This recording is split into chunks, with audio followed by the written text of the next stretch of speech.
So good afternoon and welcome to OASW's 2022 Annual General Meeting and Joan MacKenzie Davies Lecture. My name is Vanessa Rankin and I'm a Senior Policy Advisor at OASW, and I have the absolute pleasure of moderating parts of our AGM today. Before we begin, I would like to take this opportunity to acknowledge that although we are located within different cities across the province, we are all operating on Indigenous land. Today, I am speaking to you from the OASW office in downtown Toronto, and I would like to acknowledge that our work in this location takes place on the traditional territory of many nations, including the Mississaugas of the Credit, the Anishinaabe, the Chippewa, the Haudenosaunee, and the Wendat peoples.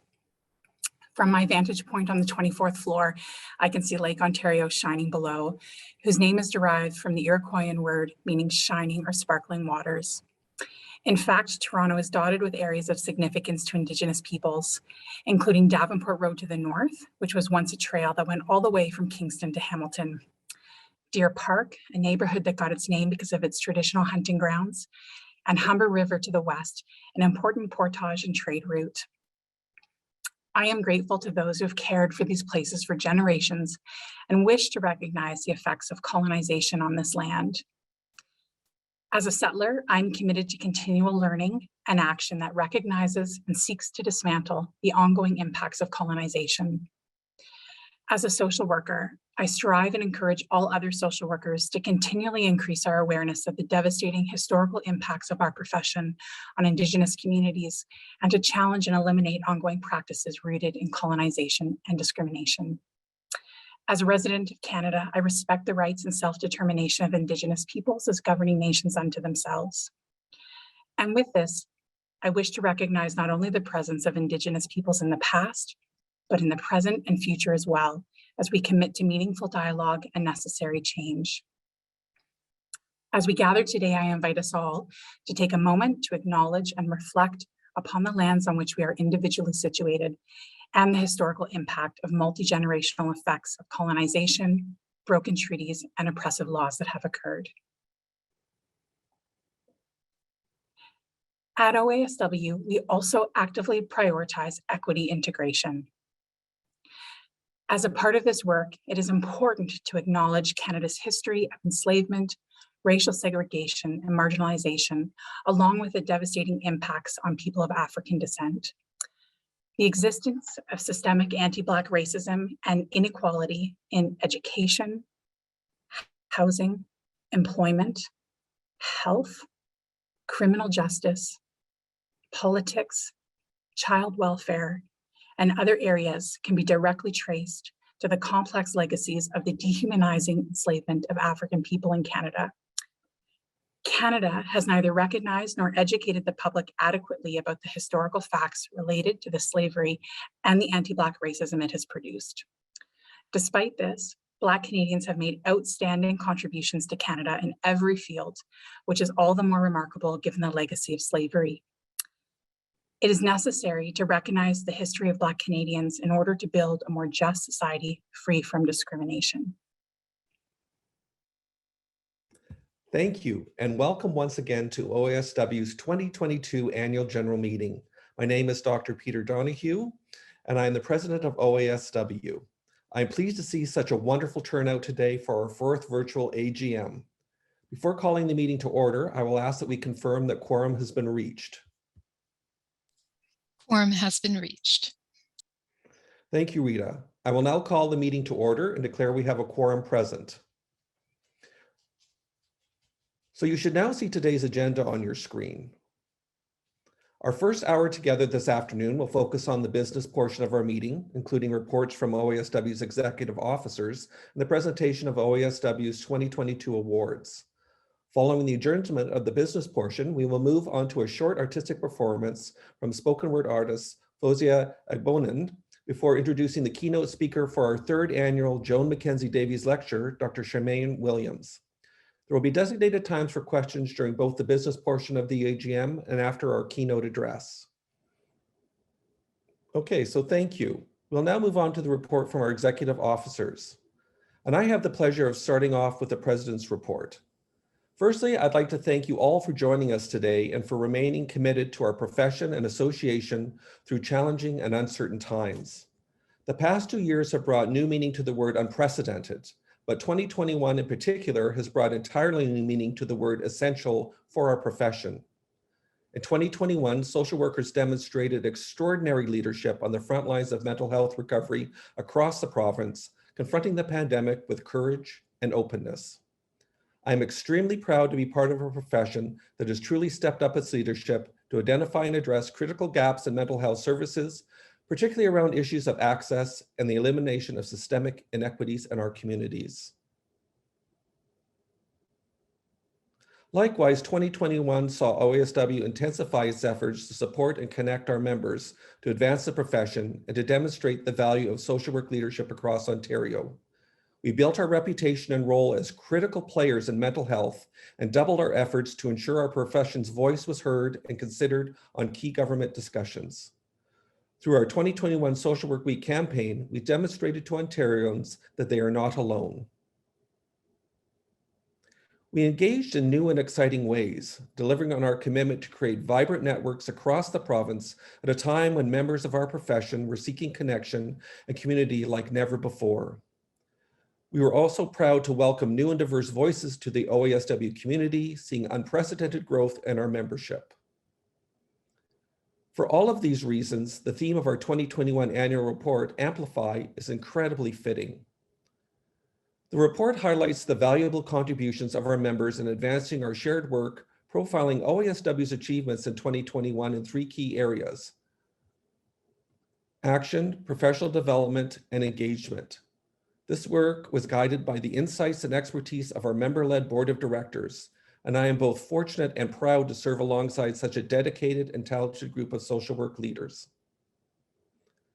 I want to take this opportunity to acknowledge each of my colleagues on the board for their leadership and commitment to the association as we work to weather the storm of uncertainty and chart a path forward into the next phase of our profession. I'd also like to thank our outgoing board member, Candace Hanna, who will be departing the board after serving for an impressive 5 years as Director at Large from 2017 to 2022. Thank you for your leadership, Candace. It's been a pleasure to work alongside you. And lastly, on behalf of the entire OASW Board of Directors, I really want to thank each and every one of our more than 8,000 members. Yes, I am so proud to say that we now have over 8,000 members and growing, for embracing and contributing to the shared work of our association and for showing up to advance our profession and keep Ontario's community safe, healthy, and supported like never before. In a year characterized by extraordinary challenges, I am extremely proud of what we were able to accomplish together. Our strength and agility and your unparalleled commitment allowed us to finish this year stronger than ever and set the stage for continued success in 2022. So thank you. I'd now like to invite OASW's Chief Executive Officer, Dr. Deepi Sir, to share her report. Thank you, Peter. 2021 was indeed an incredible and eventful year. It's my pleasure to share some of our successes together today.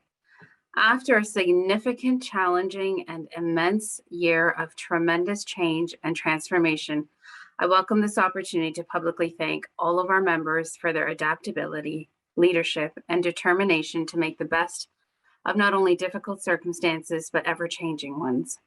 I watched in awe and was proud of the moments of inspiration we shared together to amplify our voice. Our goals for 2021, which continued through the midst of the pandemic, were to not only weather the storm, but also to strengthen and build our future together.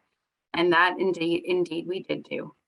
We accelerated building the credibility of our profession by rising to take on new challenges, facing disruption at home and at work, and maintaining high quality services to individuals and families across all of Ontario.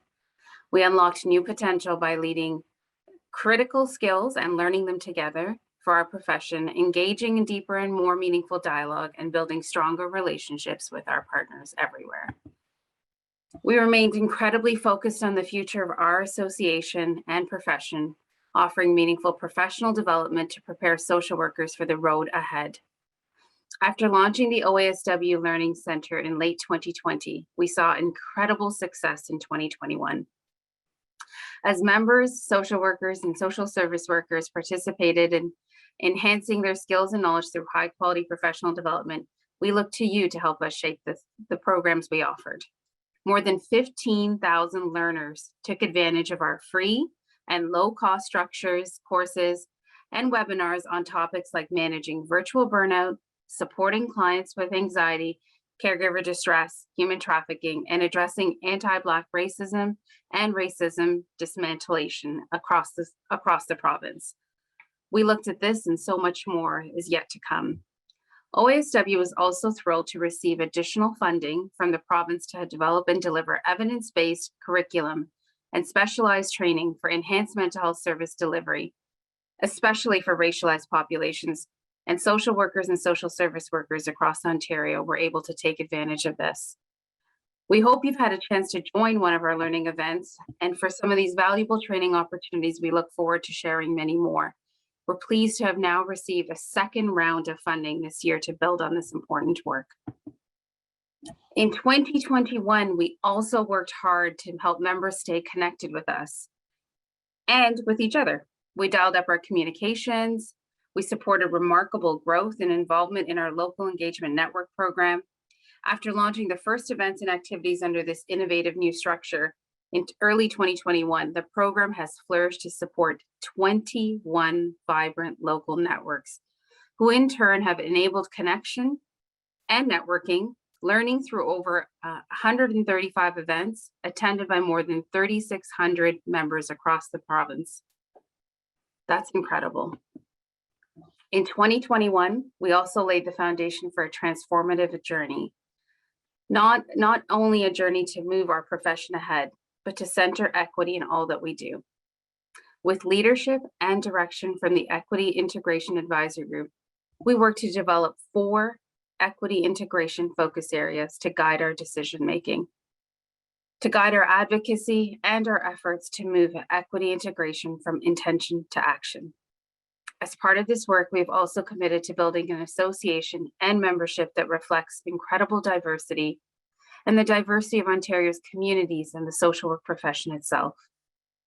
As a racialized woman, South Asian leader, and proud social worker, I acknowledge that we are at the beginning of a journey. It's one that will take incredible continued critical reflection. At OASW, we're invested in moving ahead to form genuine and authentic dialogues with our members and our advisors to forge ahead together. This is my personal commitment to all of you. Along with our Equity Integration Advisory Group, the association's focus, accomplishments, and voice have been driven and amplified by our member-led advisory groups and subcommittees in health, in long-term care, in school social work, in private practice, motor vehicle accident work, and student engagement. We've seen deep engagement. The members of these advisory groups and committees have stepped up to take action on policy issues, building our credibility, engaging with research that informs our future, presenting at conferences across our province, and demonstrating leadership in their advice to the board, our staff, and the entire association.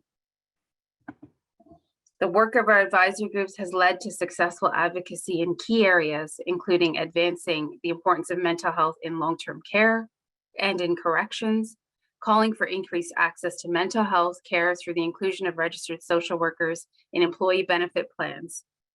Equally, we continue to advocate for the essential role of social workers, and we've deepened our partnership with government, policymakers, stakeholders, and we've done this through many actions like Queen's Park's Awareness Day in 2021 November. Our voice is being heard. We also marked a record year for media engagement last year, elevating the voice of the profession, keeping conversations about mental health real and top of mind for Ontarians across this nation. I am proud of our staff, board of directors, and I recognize that our strength lies in our members, their expertise, and our tremendous profession. As we look ahead, OASW will remain focused on preparing for a strong future. We look forward to sharing our new strategic plan this summer, not only with our members, but with all of Ontario, a plan that will help guide a way forward for our association as we enter and shape a new post-pandemic reality for our profession. I look forward to working with each of you, working in step with our members to move from a place of rebound and recovery, and we'll start to reimagine, be resilient, grow our visibility and influence in a world that needs social workers now more than ever. Thank you for incredible engagement. I'd now like to welcome Dr. Rochelle Ashcroft to provide the report for OASW's nominating committee.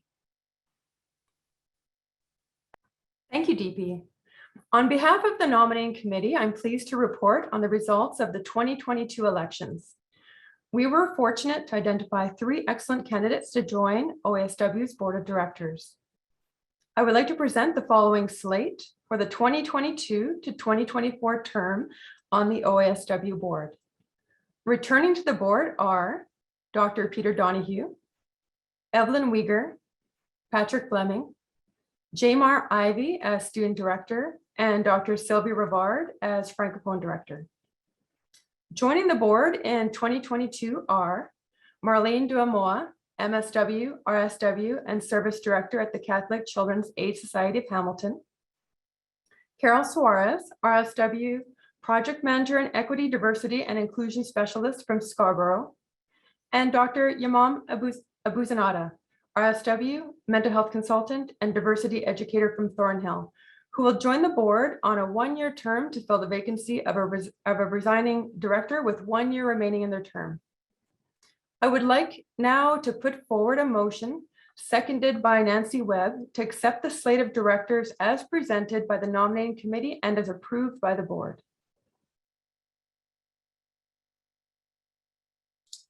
The motion has been approved. Thank you. I am pleased to present your new board of directors. As OASW's elections are staggered, board members Nancy Webb, Dr. Shelley Craig, Tarek Ahmed, Lori Flinders McMillan, as well as myself, Dr. Rochelle Ashcroft, will be returning to serve the remaining year in their current term.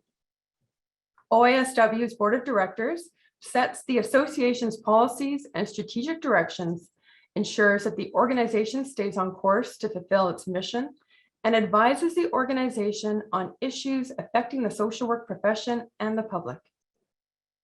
Finally, I would like to encourage you to consider getting more involved in your association by participating in your local engagement network, applying to join an advisory group, taking advantage of the many events and professional development opportunities, and helping us to champion the profession during Social Work Week.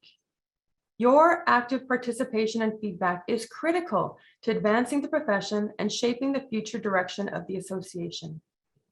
Thank you. It is now my pleasure to welcome Evelyn Uyghur to provide an update on the Canadian Association of Social Workers. Thank you, Rochelle.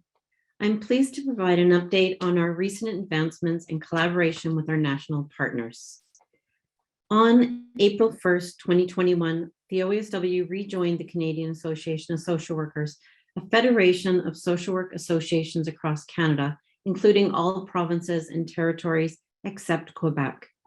I have the pleasure of serving as the OASW representative on the CASW board and connecting with our colleagues across Canada on issues of common interest and concern. The importance of a collective voice for the profession is more crucial than ever. As a member of the Federation, our members have the opportunity to join and learn from CASW's advocacy initiatives, access new professional development opportunities and a wide array of academic journals, and promote the social work profession across Canada. I encourage you all to take advantage of these valuable resources and opportunities through CASW's member website, including webinar recordings, social work journals, a social work reference center, and much more.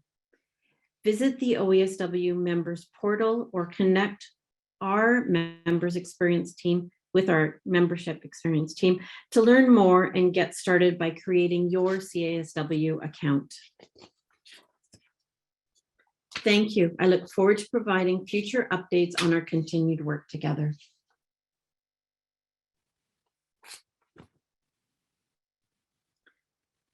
I would now like to present the Treasurer Secretary report on behalf of Patrick Fleming, who could not be with us today. The association has never been stronger. As of 3 months ago, we surpassed 8,000 members for the first time in the OASW history, after seeing membership growth of more than 20% in 2021. You will now see OASW's 2021 audited financial statements on your screen. These can also be found on page 37 of our 2021 annual report. I would like to recognize the OASW board, CEO, and staff for their diligent stewardship and their judicious implementation of the board's strategic priorities. I would also like to thank OASW Budget, Finance, and Audit Committee for their role in developing the annual budget and carefully reviewing the auditor's independent report. I can confirm that the auditor's report expressed confidence in the association's financial process and systems, and that the auditor indicated that the financial reports were presented fairly and accurately. Copies of the full statements are available from OASW for anyone who may be interested. I would now like to put forward a motion, seconded by Shelley Craig, to approve the audited financial statements for the year ending December 31st, 2021 as presented. Please vote on the motion now. The motion has been approved. Thank you.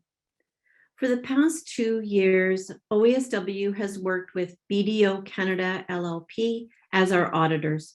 On behalf of the board and OASW Budget, Finance, and Audit Committee, I am recommending their reappointment. I would like now to put forward a motion, seconded by Nancy Webb, to approve the appointment of BDO Canada LLP as our auditors for 2022. Please vote on this motion now.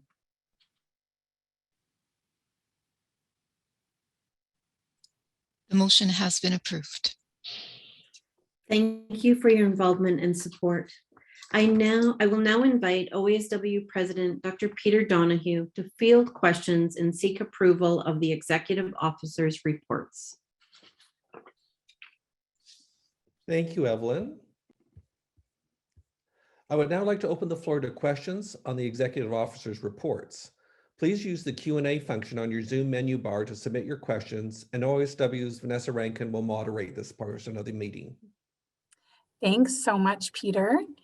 We're just watching the question box here, and again, would just like to reiterate, you're welcome to type your questions into the Q&A function on your Zoom menu bar. We do have one question that's come through. Peter, what do you attribute the OASW membership growth to? I would say it's several things. I think during COVID, the quick response we had to quickly pivot and provide a number of ongoing continued trainings for our membership has been something I think has been a real boon for us. I think, as you can appreciate, with downsizing, budgetary constraints, that often the first thing to go is continuing education, or even if staff do have opportunities and social workers to participate, having the time to get away from work physically to travel to places is challenging. So I certainly have heard from our members that they feel is an incredible value for their money having that opportunity available to them. I also think too that the commitment that we have made in recent years to equity and inclusion and diversity has really helped our people to see in our profession that they see themselves represented within our organization as well and have a role and voice in it. So I think that has really moved us forward as well.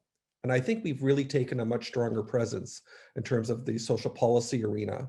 And for example, the recent advances with regards to long-term care that was shared last week is a direct result of our advocacy initiatives. So I think people are also seeing real merit that we're making some real decisions and making decisions move forward on behalf of our profession. So I think it's kind of multifaceted. Thank you so much. We do have another question. 8,000 members is great.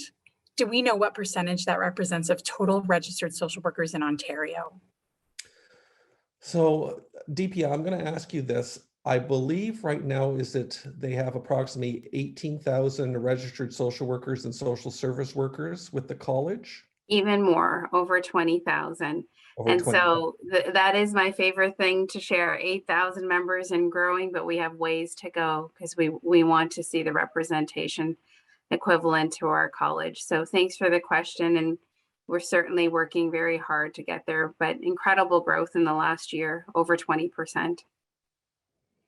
And I think I would also just add, DP, that we do share a very good collaborative relationship with the college. We We sure obviously do. have very distinct roles to play, but where possible, we share and we collaborate. Wonderful. Thank you so much. We do have another question that's come through.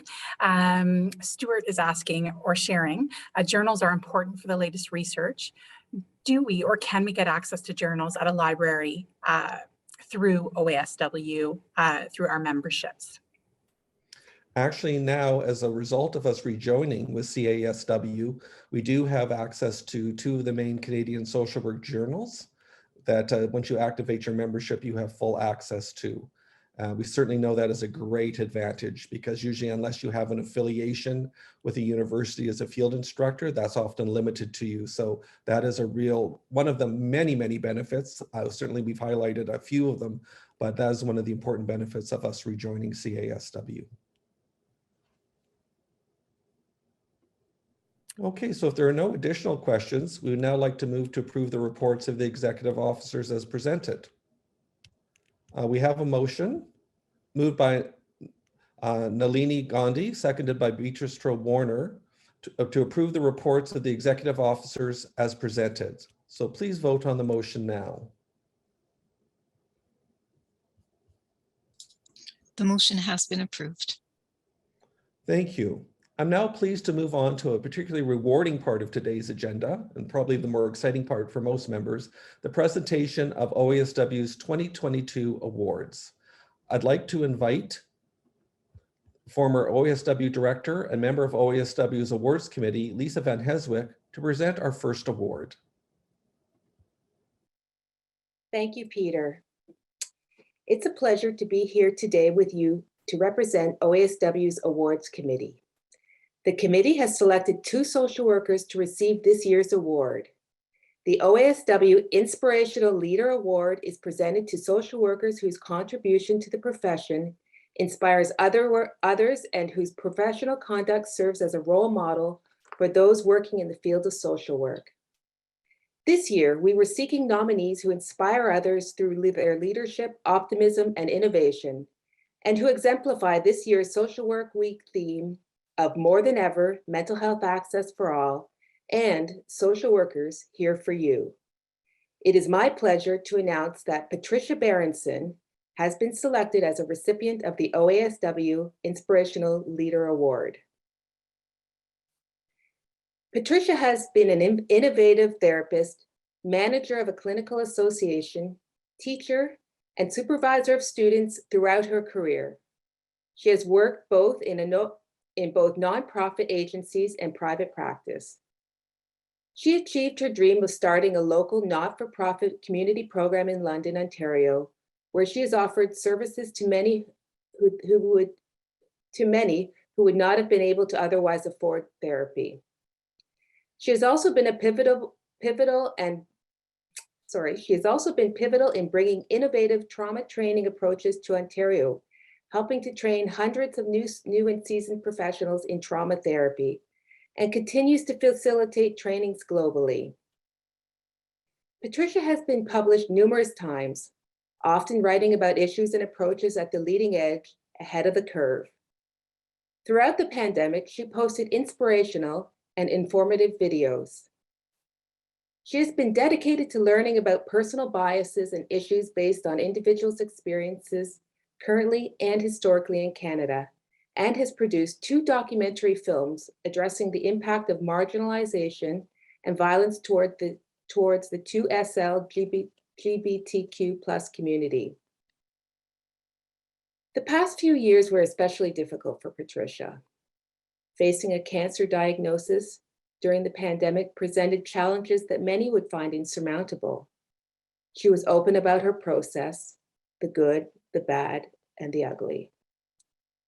She slowed down to heal and to find her new normal, and has fortunately been able to re-engage with her life, work, and community-based nonprofit fully in the past few months. She has been an inspiration to all who know her. Please join me in celebrating and welcoming Inspirational Leader Award recipient, Patricia Berenson. Thank you very much to the OASW and for this Inspirational Leadership Award, and to Tanya DeYoung, who's a lifelong colleague, for nominating me.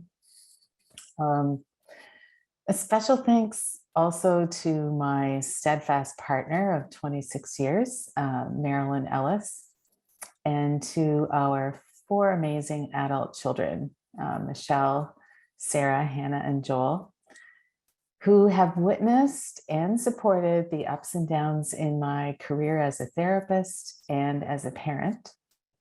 And I'm also grateful for the wise counsel of a really good friend of mine, Alice Vandeven.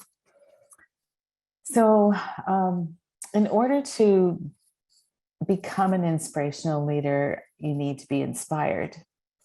And I want to acknowledge those who've truly motivated me, and they are my clients. They have been my teachers. The traumatized children of Vanier Children's Services, the youth in conflict with the law of the London Family Court Clinic, the diverse population from Chatham-Kent Family Services, the courageous women from the Sexual Assault Centre London, those living with cancer from Wellspring, those who struggle with substance use from Westover Treatment Centre, and the individuals, couples, students, and supervisees in my private practice. And then there are the shoulders of giants in my mind who have helped shape the kind of social worker I wanted to become. I am so grateful for my mentors, Bob Shepard, Tom O'Connor, Joanne Johnson, Nancy Miller, Burns Galloway, Dr. Eileen LaPierre, Stan Tatkin, Jean Newhouse, Catherine Jesse, Corinne Diachuk, Captain Liam Snowden, Doris Heinrich, Kathy Kane, Steve Terrell, Dr. Abby Blakesley, and Dr. Peter Levine. And I also want to thank the Somatic Experiencing community, because that was a place where I found my professional home. And the children and youth that I worked with imprinted themselves on my heart, and they inspired my vision for establishing accessible and subsidized counseling. And I want to thank Alita Van Dyke for co-founding with me the London Community Counseling Center, which is a non-for-profit center that serves marginalized community members and trains and educates master's level interns. I also want to thank my mom for designating the Community Counseling Center of London as her charity of choice when she passed away last year. And finally, I want to thank the amazing team I work with at Patricia Berenson and Associates Trauma Healing Center of London. I'm really honored that I get to work together with them, that we get to think creatively outside the box and challenge the status quo. And I just want to say I cherish the change maker in each of us as we strive for excellence and to serve our clients with care and dignity. It takes a village, not only to raise a child, but to make a therapist. And there are still those who are named and unnamed who have influenced my career, which I'm still passionate about and love even more than when I started it almost 30 years ago. So anyway, thank you everyone, and to OASW for this honor. I'm deeply, deeply grateful. Thank you and congratulations, Patricia. Thank you. It is now my pleasure to announce that Tina Gandhi has been selected as the recipient of the 2022 OASW Inspirational Leader Award. Tina is a champion and advocate for mental health awareness who has made significant contributions in the field of social work and autism. Currently, Tina is part of a multidisciplinary team at the adult program at Surrey Place, an agency serving people of all ages with developmental disabilities and autism spectrum disorder. On weekends, Tina has a private practice at Redpath, counseling newly diagnosed children, teens, and families. During the pandemic, Tina continued to deliver services in person, recognizing the increased need for parents and teens in crisis during the challenging time. At the same time, Tina worked to address increased demand by developing and hosting virtual groups for individuals to connect and support one another, as well as parent support groups for caregivers of autism. For more than 10 years, Tina has been committed to sharing her social work knowledge by providing supervision and mentoring for social work student or MSW students from Wilfrid Laurier University, the University of Toronto, and York University. She has conducted training sessions for both nursing and physician students at the University of Toronto and has presented an online educational series focusing on group work and autism. At Sheridan College, Tina provided invaluable input in developing and incorporating curriculum changes in the social service and Bachelor of Social and Community Development programs. At Surrey Place, Tina is a master level suicide prevention trainer in the ASSIST program.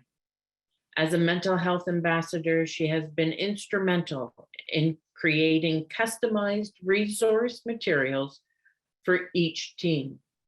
In 2021, Tina was featured in Surrey Place's Employee Spotlight, recognized amongst her colleagues for the difference she makes in people's lives.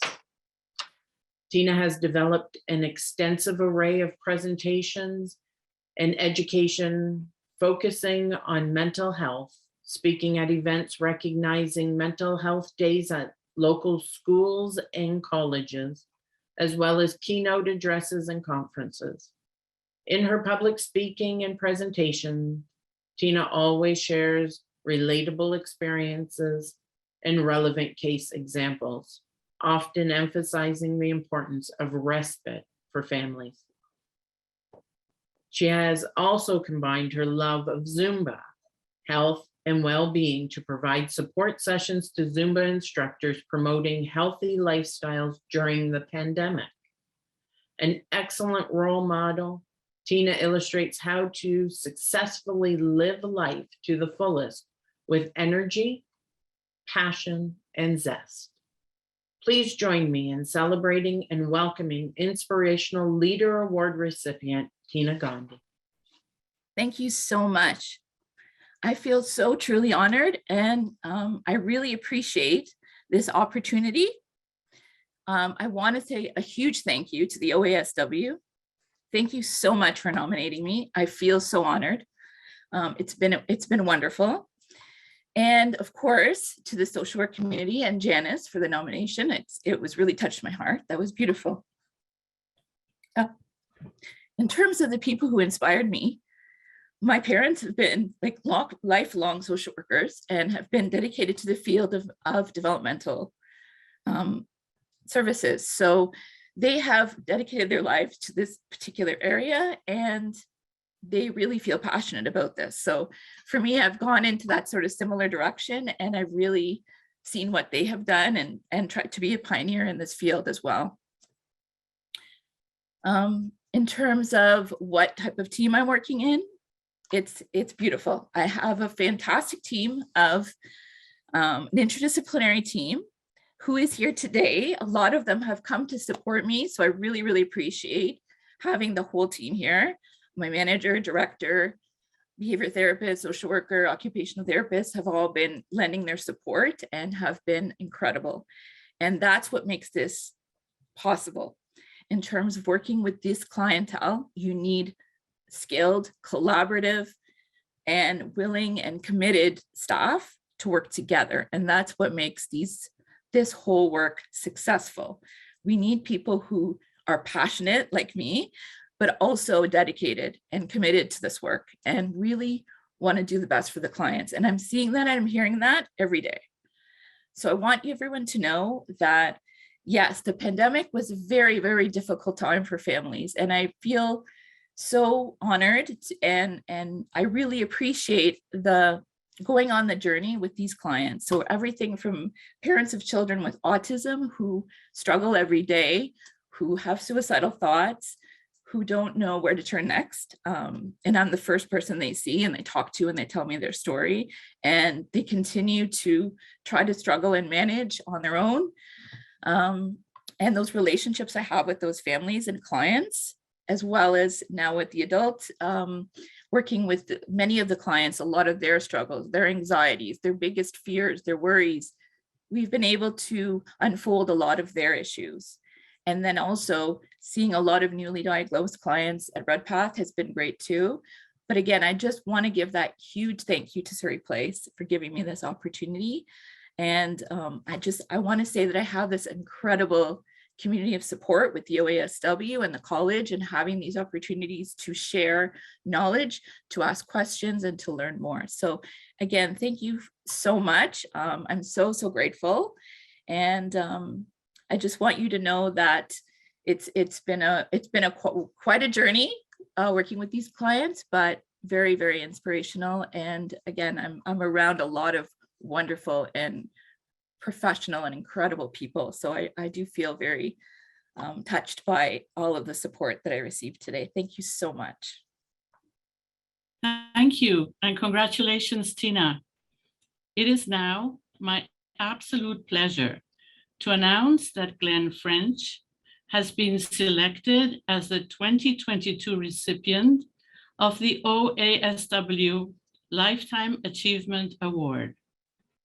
This award recognizes a social worker whose values, accomplishments, and career reflect a passion, commitment, and distinguished contribution to the social work profession, and to recognize social workers who have demonstrated outstanding achievements and have made contributions of lasting impact to social work in Ontario. Now, here's a bit of history. Glenn and I go back many, many years to the early 1980s at Thistletown's innovative program for families, of which he was one of the leaders. Then in the early 1990s, Glenn began working as a workplace mental health consultant, interested in the emerging field of workplace violence prevention. At the time, there was little appreciation that violence was a pervasive occupational risk. Few were paying attention to the systemic workplace abuses that can erode an individual's mental health or sense of well-being. Glenn's professional curiosity about the struggles that many were having at work as a result of harassment, threats, violent risks, and bullying drove his groundbreaking work in this area.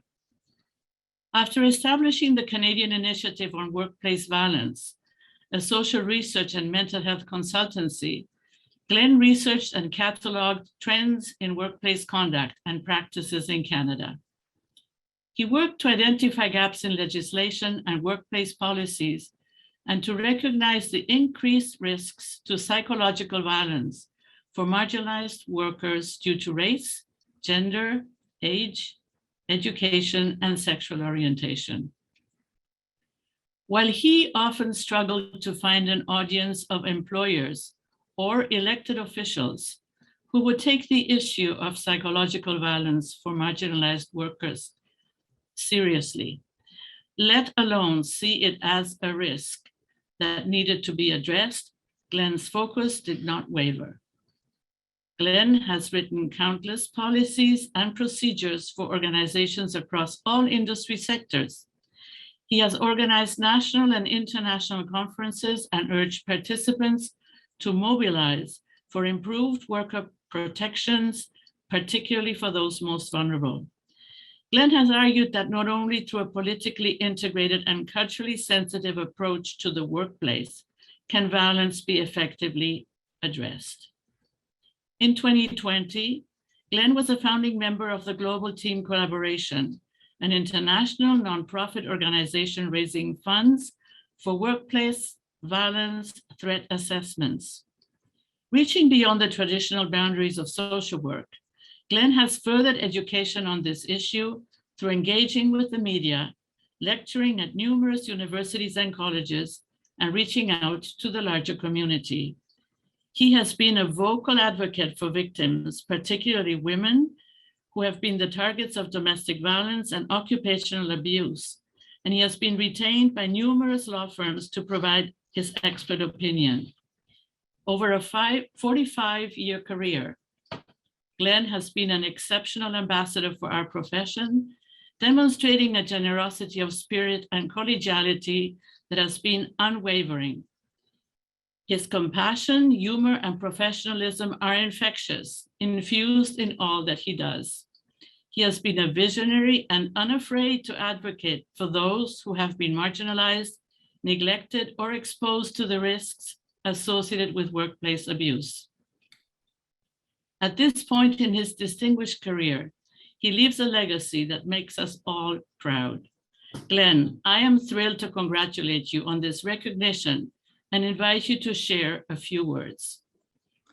Beatrice, what an added joy it is to see you today. Thank you for a generous introduction. I think that all of us can agree that recipients of this type of award really share it with other people. No one gets to this particular point in one's career after 46 years without support, direction, and guidance from others. And that's the case for me. We need to take a look at our colleagues and our families to look to see who can be helpful to us. And although my time is short here, I just want to pay attention to a few people that I think I like to recognize by name, recognizing that there are literally hundreds of people out there who've contributed to my career, both people I've worked with and people whom I've served. So let me first of all thank Frances Miller for nominating me. Frances and I have had a 15-year collaboration. We were personal friends, and we are certainly colleagues in private practice. I should mention that Frances didn't tell me she had nominated me for this award because she wanted to spare me the pain of disappointment. And that speaks to her character as someone who gives, who's someone respectful. She has shown me what a social worker can do in private practice. She has shown me the kind of care that she gives to her clients and her organizational clients at the same time. I've learned a lot from her, and I'm a better person for it. So thank you for that. I do appreciate that, Frances. I'd like to refer to Eva Dzinski, a social worker who has been working for over 3 decades with families and children who are in need, unspeakable challenges that they may have. She's done that with courage and a focus and an unwavering commitment to these people. And not only to that, but she's also been an unwavering support to all the people who work for her. What I've learned from her is both the joy and the challenges of giving of yourself for other people. So she has been a sort of a soul support in that regard. Peter Currier. I interviewed and hired Peter 37 years ago for a job as a social worker at that point. Who would have thought that he would be now someone that I would recognize as giving me a remarkable support during my career. Peter has been very influential. He has taught me that there are always windmills that you should charge. There is always injustices that we need to address, and that we all have a voice, and we need to raise that voice collectively for the people that we serve. He does that today, and I appreciate that, as do all of the people that he advocates for. Now, those are just a few of the people who've worked alongside me, keeping in mind that there are just too many to mention, and many of these people I will clearly thank personally and privately after today.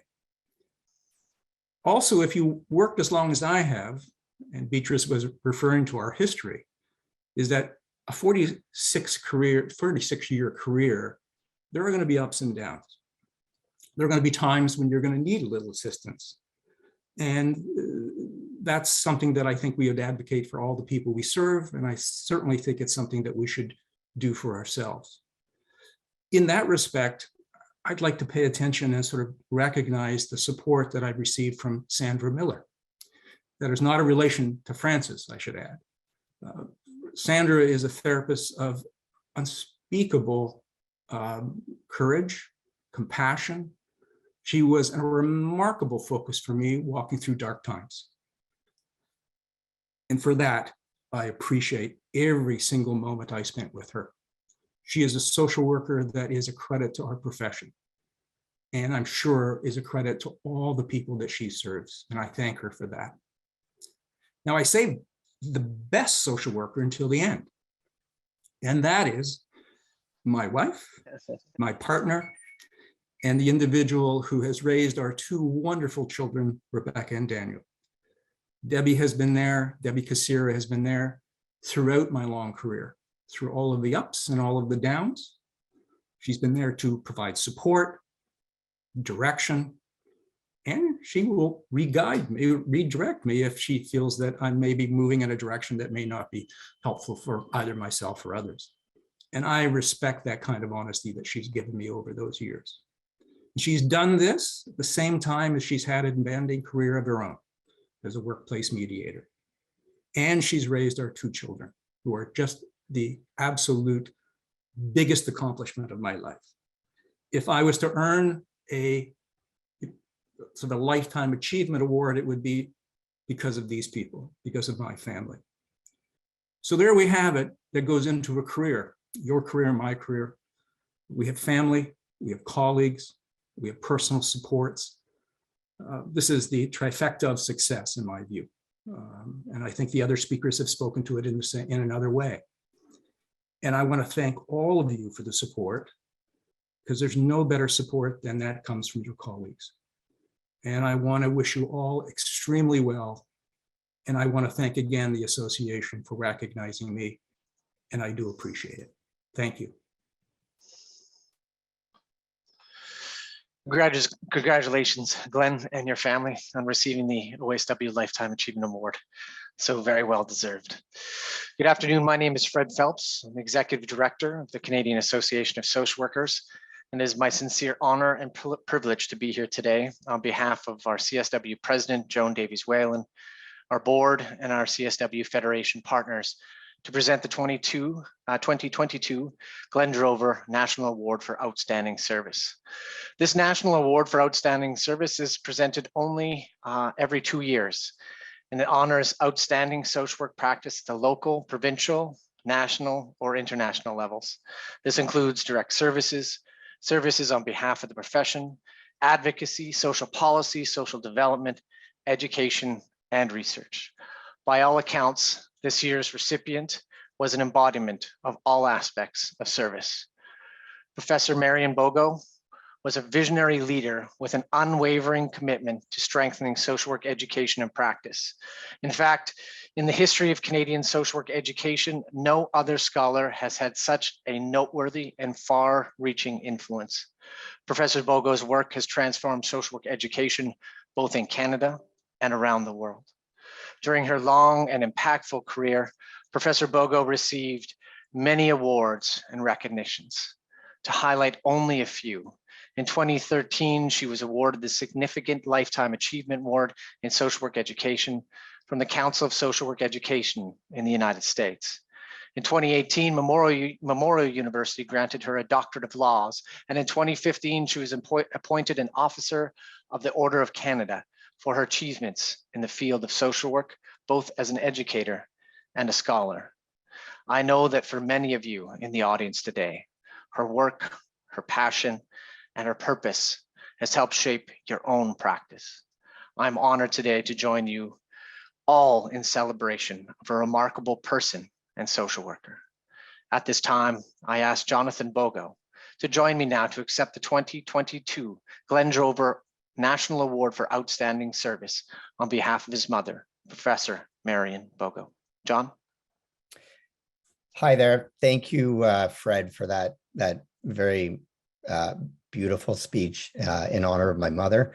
And thank you for this award on behalf of my entire family, including my father, Dr. Norman Bogo, my brother Jeffrey and his family, and my mother's sister, Susan Kales, and her family. We are deeply honored to accept this award on behalf of my mother, Marion Bogo. I just want to say a few words here. The field of social work gave so much to my mother. It was both her calling, it was her passion. And, recently the University of Toronto School of Social Work, where my mother served as a celebrated professor and former dean, they honored her with a tribute event. And they also installed a plaque in her memory. And on that plaque under her name, it reads, mentor, educator, community leader, and international trailblazer. And she was all of those things and so much more. And, we as a family take so much comfort, but also pride in knowing that her legacy will resonate through the work she did, the contributions to social work that she made, the many students she taught, and the many people she collaborated with, both in Canada and around the world. And at the end of the day, my mother was always connected to the idea that the true meaning of her work was the impact that would be made on the many individuals and families that ultimately rely on and benefit from the care and professionalism of social workers in Canada and around the world. Thank you again for this honor. So congratulations to each of our 2022 award recipients and to the family of Marion Bogo on receiving these well-deserved recognitions. I have to say I am so humbled each and every year when I see the accomplishments of our members. And I know this is only a very small snapshot of the wonderful work that all of you are doing each and every day. And just on a personal note to Marion's family, it was 30 years ago this year that I embarked on my formal social work career. And I started at the Faculty of Social Work at University of Toronto, and Marion was the acting dean at that time. And during my master's and my doctoral studies, I had many opportunities to interact with her on various committees and working groups. And throughout the years, despite her incredible accomplishments and thousands of students she would have worked with, no matter when I would run into her at a conference or a meeting, Marion was always quick to greet you with a warm smile and hello, and always remembered your name. And I just was always so impressed by that. So in addition to being an incredibly accomplished scholar and leader in our field, she also was an incredible human being. So I was really privileged to have had the honor to have worked and known her. So this concludes the business portion of our AGM today. It's now my absolute pleasure to welcome you to the third annual Joan MacKenzie Davies Lecture, named in recognition of the outstanding service of Joan MacKenzie Davies, OASW's former CEO. So I'd now like to invite OASW CEO, Dr. DP Sir, to introduce today's guests.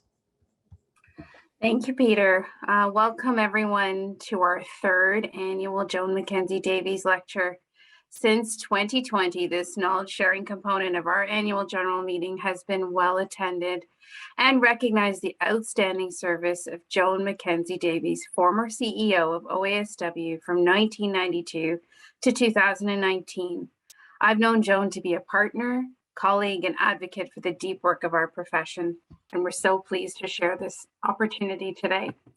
Before we move on to today's guest speaker, though, I have the pleasure of introducing Fawzia Abuin. Fawzia is a 21-year-old Nigerian-Canadian slam poet and author of I Never Truly Hated You. Hailing from London, Ontario, Fawzia has been featured on CTV, and CBC, and has been representing London in 2 national festivals. She also performed at the first ever Black Lives Matter protest in London, Ontario, with over 10,000 people present.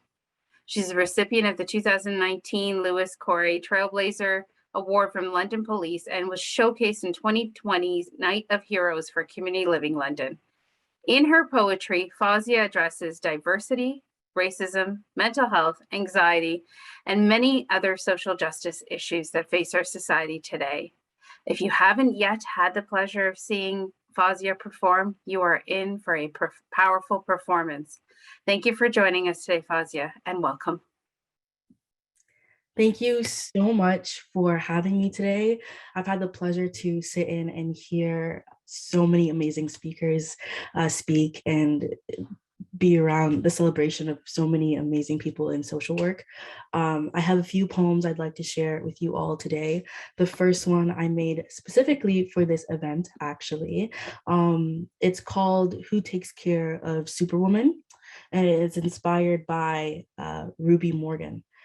This particular poem, I'm going to give a little bit of backstory for it. So I'm actually going into my 4th year of university at Western University. And when I was in my 3rd year, I decided to be a residence don. And that basically entails me to be the very first point of reference for 40 students. And that means that if students are dealing with academic or emotional or family life emergencies, I am the person that has to deal with it. It can be at 2 a.m. in the morning. It could be right before I'm getting ready to go to class. I have to attend to these students' needs. And it's very similar to, I think, what a therapist is, except it's kind of 24 hours a day. So this is kind of a poem I made on that experience. So without further ado, Who Takes Care of Superman? For my 3rd year at Western University, I applied to be a residence don.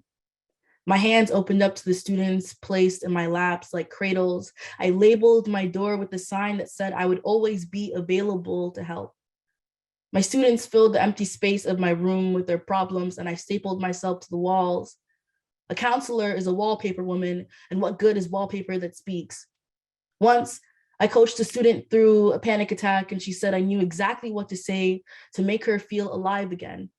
I didn't know how to tell her that I stuffed my pockets with my therapist's words and spit them out at my own convenience, that I'm a sounding board of my own grievances. I made every single one of those 40 students believe that I was superhuman, which is just another word for not human. Another word for inhumane, another word for I can carry the weight of everyone's problems on my shoulders and still fly around with a cape on my back. Students threw all their problems at my feet and asked me to fix them, shoved their lives down my throat and asked me to save them, uttered the worst sentences that another person had ever told them and asked me to rearrange them to say something else. They asked me to turn their issues into something beautiful, told me to talk the gun out of their shaking hands, asked me to defuse the bombs out of their eroding lives. I never claimed to be superhuman, never claimed to be able to turn incoherent noise into music. The Dawn, the fill-in counselor, is pretending like you know how to fly on days that it takes you hours to get up out of bed in the morning. It is listening to a student describe the times they use razor blades to sketch self-portraits of themselves and use their inner thighs as the canvas. I used to believe my therapist's superpower was making me say the things I know I want to hear, that our cape is made of a mother's touch and positive affirmation. Her superpower is saving 4 more lives before the day ends. So I've thrown problems at her feet and she's told me exactly how to fix them, shoved a life down her throat and she saved it, uttered the worst sentences another person had ever told me, and she's rearranged them to say something else. She topped a mouthful of pills out of my hand and convinced me to stay alive, but I don't think it's because she's Superwoman. I think it's because she's a therapist and not a mortician. I think it's because a graveyard can be a garden too if you plant the right thing in the ground, but there's no fruition in having a bad day when you are Superman. I think it's because it's a lot easier to convince someone else that life is worth living than it is to believe those words yourself. Ironically, the person who takes care of Superman is Lois Lane, a journalist for the Metropolis newspaper. She is fickle, she is mortal, human, and her only superpower was living. Thank you. That's the first poem I wanted to share, and I felt like it really fit the theme of what we've been talking about today. The idea that it takes a lot to do the work that social workers do. It took a lot. I know, even though I only did it for a year, to take care of 40 students, and I can't even imagine how much therapists and social workers have to deal with every day. So I wanted to talk about the idea of, self-care for people that are in positions of, this line of work. The next poem I had is called Pocket-Sized Activism. It's inspired by Blythe Bard. Sometimes I carry my activism in my purse. I only take her out when I need to, like at Black Lives Matter rallies, gender equality events, and poetry slams. So I'll say I'm a feminist, but I don't hate men, which is basically saying I'm a feminist, but I don't want you to disapprove. I want you to sit comfortable in the reassurance that my activism does not ripple outwards, dishevel the ground you walk on. My feminism will not tumble the patriarchy. I want you to be pleased even when your needs step leisurely on my neck. Your privilege is safeguarded. The death of women as comedic relief is granted. Sometimes I want to be liked more than I want to save the world. Sometimes my act of violence is my silence, and sometimes I care more about being called pretty than I do about getting home safe. I don't know if it's because I was conditioned to take up as little space as possible growing up, but every time I perform at a rally or a protest, I fight two battles. The generational war stamped across my poetry, and the one in my head telling me I need to sit down and shut up, and I don't know what I'm talking about. Like a pregnant woman didn't just hug me all teary-eyed telling me I changed her life. Like a little boy didn't just tell me that my poetry breathed oxygen back into his lungs and gave him more reasons to stay alive. Like I didn't just meet a little girl who was everything I once was and equipped her with all the tools I didn't have to survive.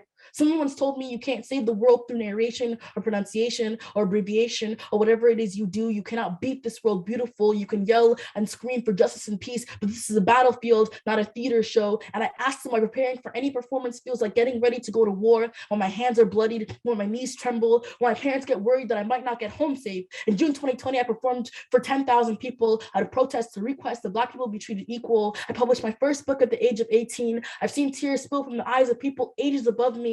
I've been called a leader, a trailblazer, basically someone that has my shit together, but I correct the girl in the crowd of her performance for trying to make an effigy of me, because effigies don't move or speak, and sometimes effigy sounds an awful lot like martyr. Sometimes it sounds an awful lot like you will die, trying to make this world a safer place. I justify my silence by saying I don't have tree branches for arms or cradles for hands. I don't want to overstep my bounds or mess up and cross the line, but then I wonder just how many kids didn't make it home tonight. So yeah, I put my activism in my purse. I clutch her closely on my walk home. I remember her when I'm passing by a dark alleyway and watching the news. I remember her when my friend says me too. I'm ashamed of only remembering her when I absolutely have to. My activism rests on my bedroom stand. It doesn't move, always ready to fight for me when I need her, when I remember her, when I remember that someone needs someone like me.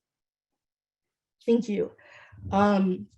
This poem is really important to me because it really talks about how hard it is to be an activist and how hard it is to focus on intersectionality and all these things when you might be afraid of the reactions that you might get from other people, or you might be afraid of being the person that speaks out about certain things. And I feel like when you are a social worker, when it is your line of work to fight for people all the time, sometimes it can be hard to do that all the time. Like sometimes it can be hard to fight every single day, every minute of every day. And I know that experience very well. I don't know if I have enough time. I did have one more poem I wanted to perform. The next poem is called An Ode to the Black Girls You Never Heard About.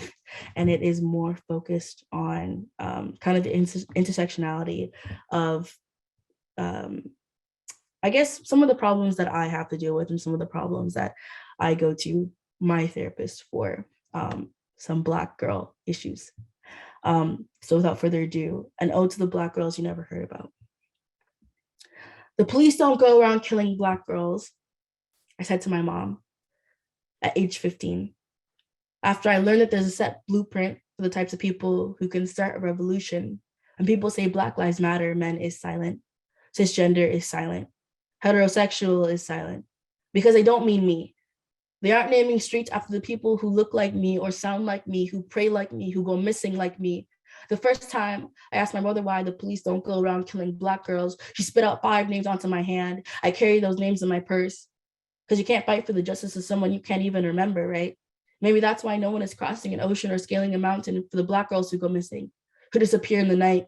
No, they camouflage their way into the starry skies, never to be seen again by wandering eyes, never sitting comfortably in strangers' mouths. If a little Black girl falls and no one is around to catch her, she won't make a sound, and we don't have the luxury of being caught before our bodies hit the ground. So Brianna, Sandra, Shaniqua, Shantia, Harmony, Camilla, names to show the justice for a Black girl is a joke, a gimmick, so they wouldn't search hard enough or do more enough for me either, so that it's only a matter of time before all roads lead to my missing poster holding hands with thousands of Black girls taped onto a billboard in the corner of a busy room, so that all attempts to find me alive would be futile. The first time I asked my mother why the police don't go around killing little Black girls, she said, to be Black woman is to be stem and leaf.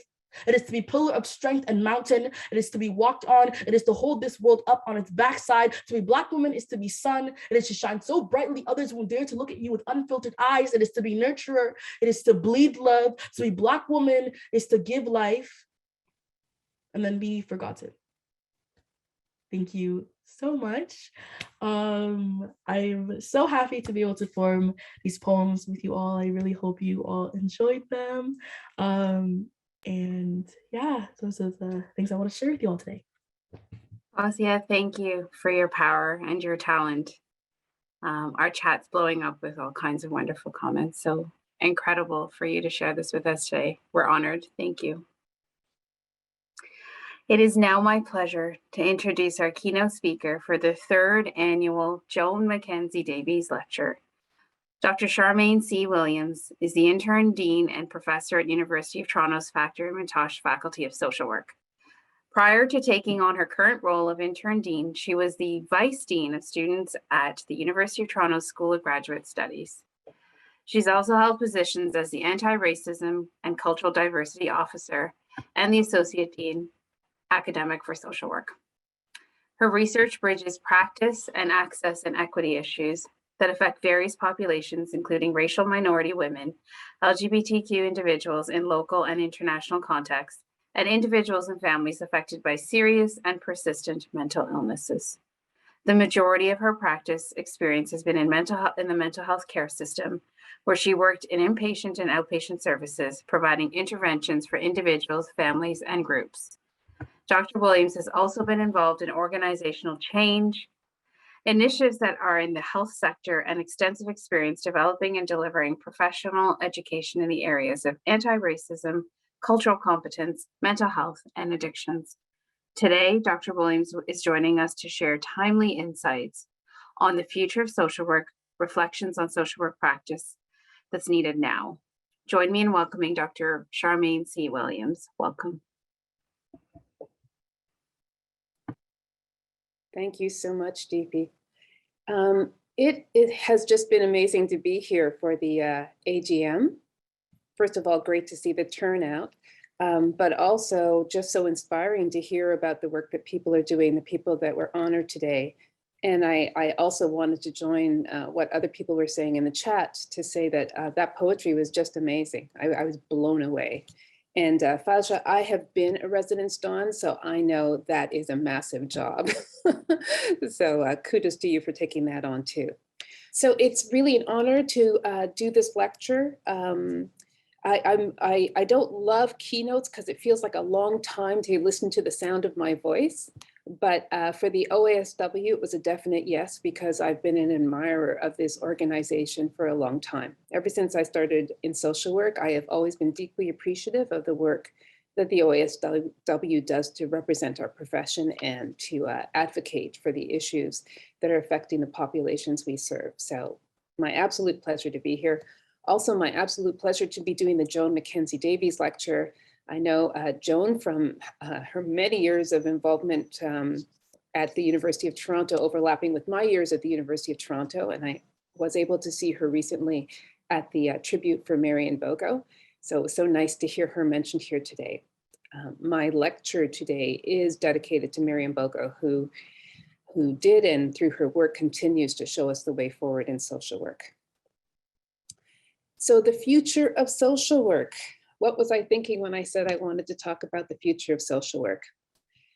For me, it started with the times that we've been in and just how I was reflecting on what does this mean now? Like, what is my role as a thinking, feeling, being person on this planet when there is so much pain and suffering and distress going on? And I was feeling that as an individual, I was feeling that as a mother, I was feeling that as a social worker. And that took me to the question of what the future of social work is. You know, what does social work need to do now? What is the social work that the world needs now? So when the opportunity came to do this lecture, I thought, I am going to try to tackle that question. I'm going to stimulate that conversation because I think these are the conversations that we need to be having right now. Okay, so to start us off, and to start myself off, I thought about, well, what did we think was the future of social work? Like, I'm not the first person to have ever thought I'm going to try to talk about or think about what the future might hold for this profession. So I decided I should go back and think about what had people said in the past. And I wanted to start by going back right to the beginning. Mary Richmond, Jane Addams, what did they think the future of social work was? But you know, they were really more interested or more preoccupied with establishing the profession. Their questions were really much more about the birth of it and what we were actually going to do, how we were going to find a methodology to address the social problems of the time. And although they landed at different places in terms of what that would be, what they really did was set the foundation upon which we build. And then we stand on their shoulders and so many others. It took a while for us to be established enough, I think, to really talk and think seriously about the future of social work. And, you know, even as I take us through what I see as some of the touchstones along that path, I'm mindful of the fact that I am talking about the future of social work as imagined by academics in social work. And we, of course, have a view that is different from the view of people that are working in services, working in agencies, working in our communities more directly, although we are also social workers and we are also, many of us, doing those things. But it does give us a place to kind of start and think about this conversation. So I'm starting in the 1970s. In the 1970s, what we were talking about in terms of the future of social work was the division between casework and community work. And I remember talking about that, learning about that actually when I was in my master's program in the 90s. So it seems like it's been a very long conversation. What should we be doing? Where should we be focusing our energies? What actually defines social work? And, you know, I think that in some ways, it's always been presented as something we need to resolve. A tension, maybe even a conflict at times.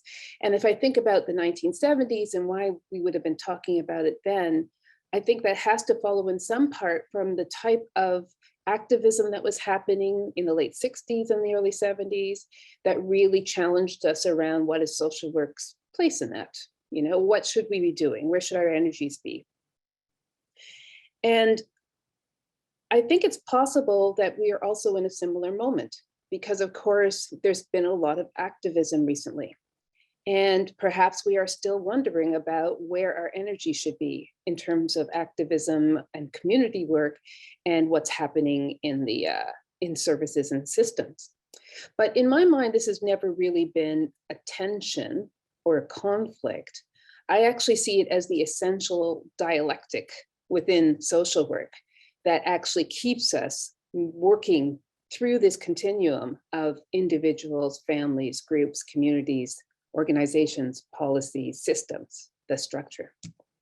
And so this issue of the future being in resolving the division between these two things is not one that I think we actually realized. But again, I'm not sure that that was actually the project that we had in front of us, necessarily needing to resolve it. I think it's something that we continue to carry forward with us. If we fast forward now 30 or so years to the 90s and the 2000s, we were told that we needed to prepare for the changing political climate and its impact on social services. And a lot of people were writing about what was happening and how the social safety net was being shrunk or shredded as creeping conservatism affected social work sector, social services in the social work sector and our communities during that time.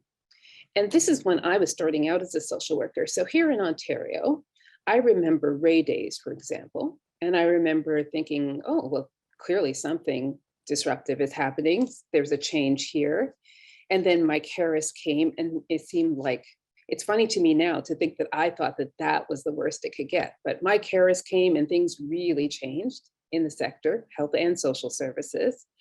And it seemed like that was like the worst of times, but of course there was more to come. It really felt like the entire sector was under siege. And I think that we feel that in many ways still. And the people at the time were sort of signaling that what we needed to focus our energy on for the future of social work was the social contract that was being shredded in front of us, and that we needed to be engaged in the work that was going to negotiate better terms, negotiate terms that would address the marginalization of so many of the people that we were seeing. And I'm not sure how well that went, but I'm going to say that that also continues to be work that we are doing. And then if we go forward, not quite as far this time to the 20s, to 20 years further, around 2017, 16, it seems to be more optimistic times. I was actually really struck by that the literature is not so much talking about the problems when we're discussing the future of social work, but much more about the possibilities and how we are getting ready to transform in the context of technology, and that social work has all these opportunities because we can leverage the technology, big data, things like that.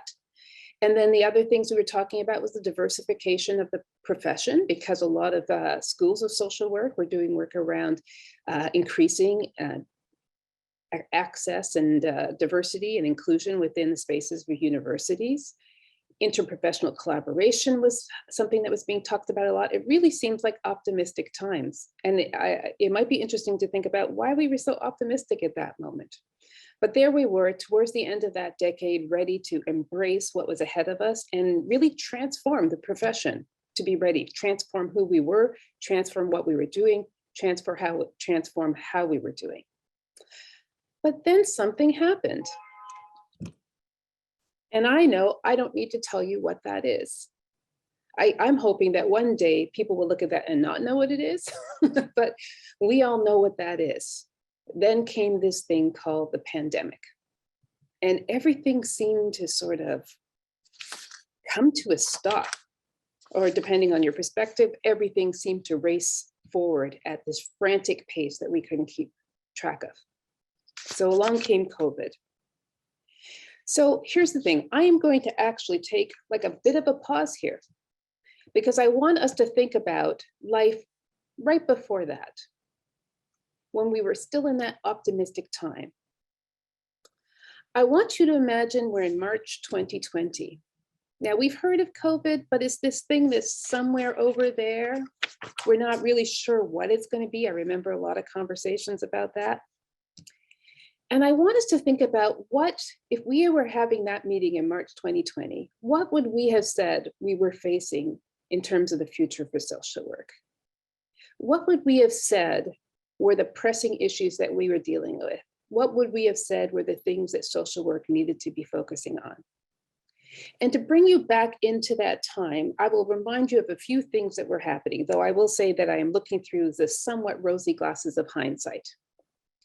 Not so rosy, March 2020, Donald Trump is still president. Parasite had won Best Picture at the Oscars.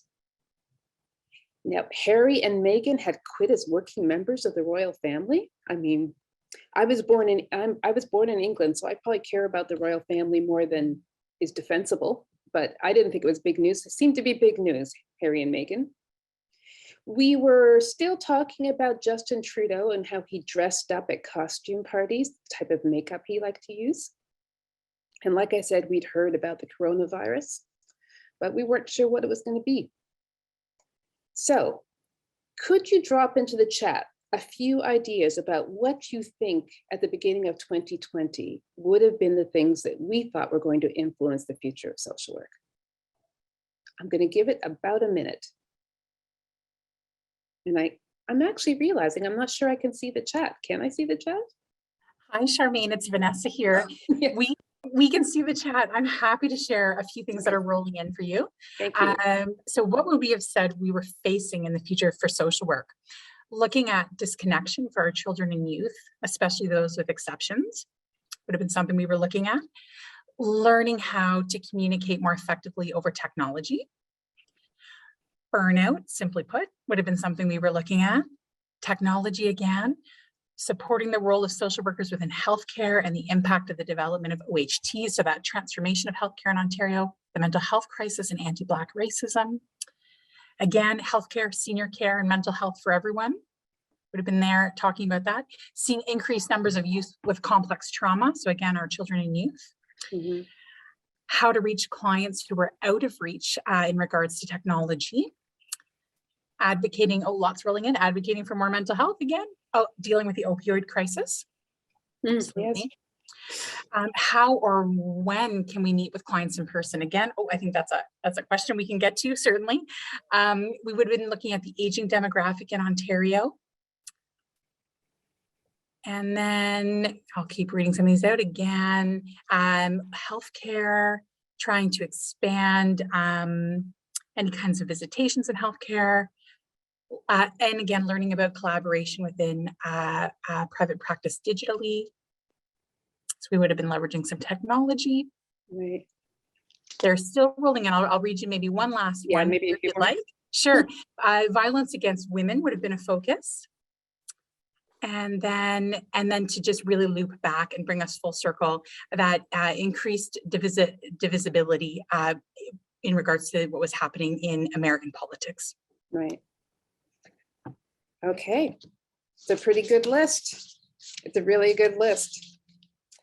So here's the thing. We had this crisis and everything else seemed to be blotted out by it, right? By the pandemic. But I found it useful to read about how people have talked about it as an omnicrisis, right? And we talk about, so it helps me because on the one hand, there was definitely this thing called the pandemic. There definitely is this thing. I'm not even saying it in past tense. There is this thing called the pandemic. And then we also talked about multiple other types of pandemics. But there is so much happening all at the same time that people have coined the phrase the omnicrisis to refer to the fact that everything was in crisis. And when I look at the list of things that people have talked about here in terms of what they think we would have been focusing on before we were in an omnicrisis, I see a lot of overlap with what we say came in the midst of that omnicrisis. So we start off with the thing like, we have the global virus. We know that there's large scale death. And now we're talking about chronic illness and disability resulting from that. And that large scale death, of course, disproportionately affected people who were more disenfranchised. And a couple of you were mentioning issues of long-term care in older populations, and we know it devastated that sector, right? We had issues of economic disruption, unemployment, and homelessness that came to the forefront. Income disparity became incredible vulnerability. We really saw who was not secure in that regard. We saw issues in families, a crisis around caregiving for people who were caring for people in their families and didn't have the supports or the resources or the services anymore. We saw violence in families, and I see that somebody had talked about violence in families that escalated. We saw a lot of mental health issues and child and youth distress. Some of you have mentioned it in terms of disconnection. That was certainly part of what was happening, right? We saw the effects of that in terms of what was happening to our children and youth because of the anxiety and crisis around them, because of what was happening in their families and how it was affecting their families, and also what it was just doing to them to be cut off from each other and not in school. And I have a friend who works in the emergency room at sick kids who would talk about all the eating disorders and suicidality that she was seeing there. Racial injustice, racist violence, and the rise of white supremacy, we saw that quite visibly during this time. The occupation of Indigenous land and genocide of Indigenous peoples. Actually, right before the pandemic landed, I don't know if you even remember that there were these rail blockades happening because of issues with the use of land for pipeline. And then as the Omni crisis continued, so much more, just more around the type of violence that was being visited on Indigenous people, police violence, missing and murdered women, and then most recently, or more recently at least, finding all of those graves of children that people in Indigenous communities knew had disappeared and had not come back. But now all of us having to face what had happened, how literal the genocide was that happened as part of colonization.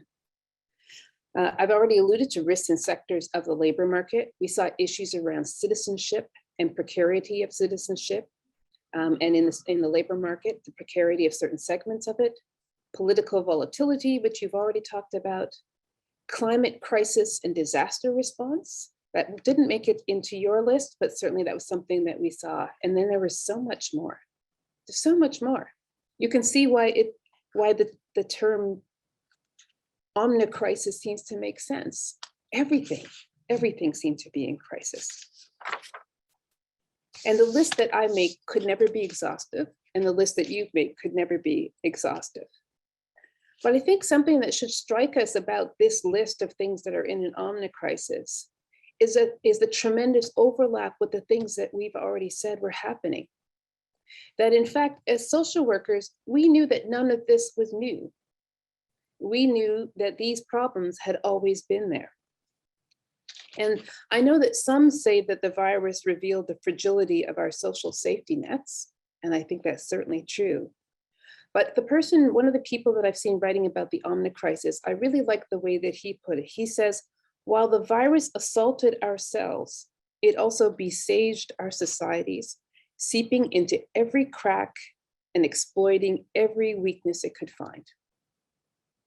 And so this list to me is not about what happened during the pandemic or about a moment of crisis.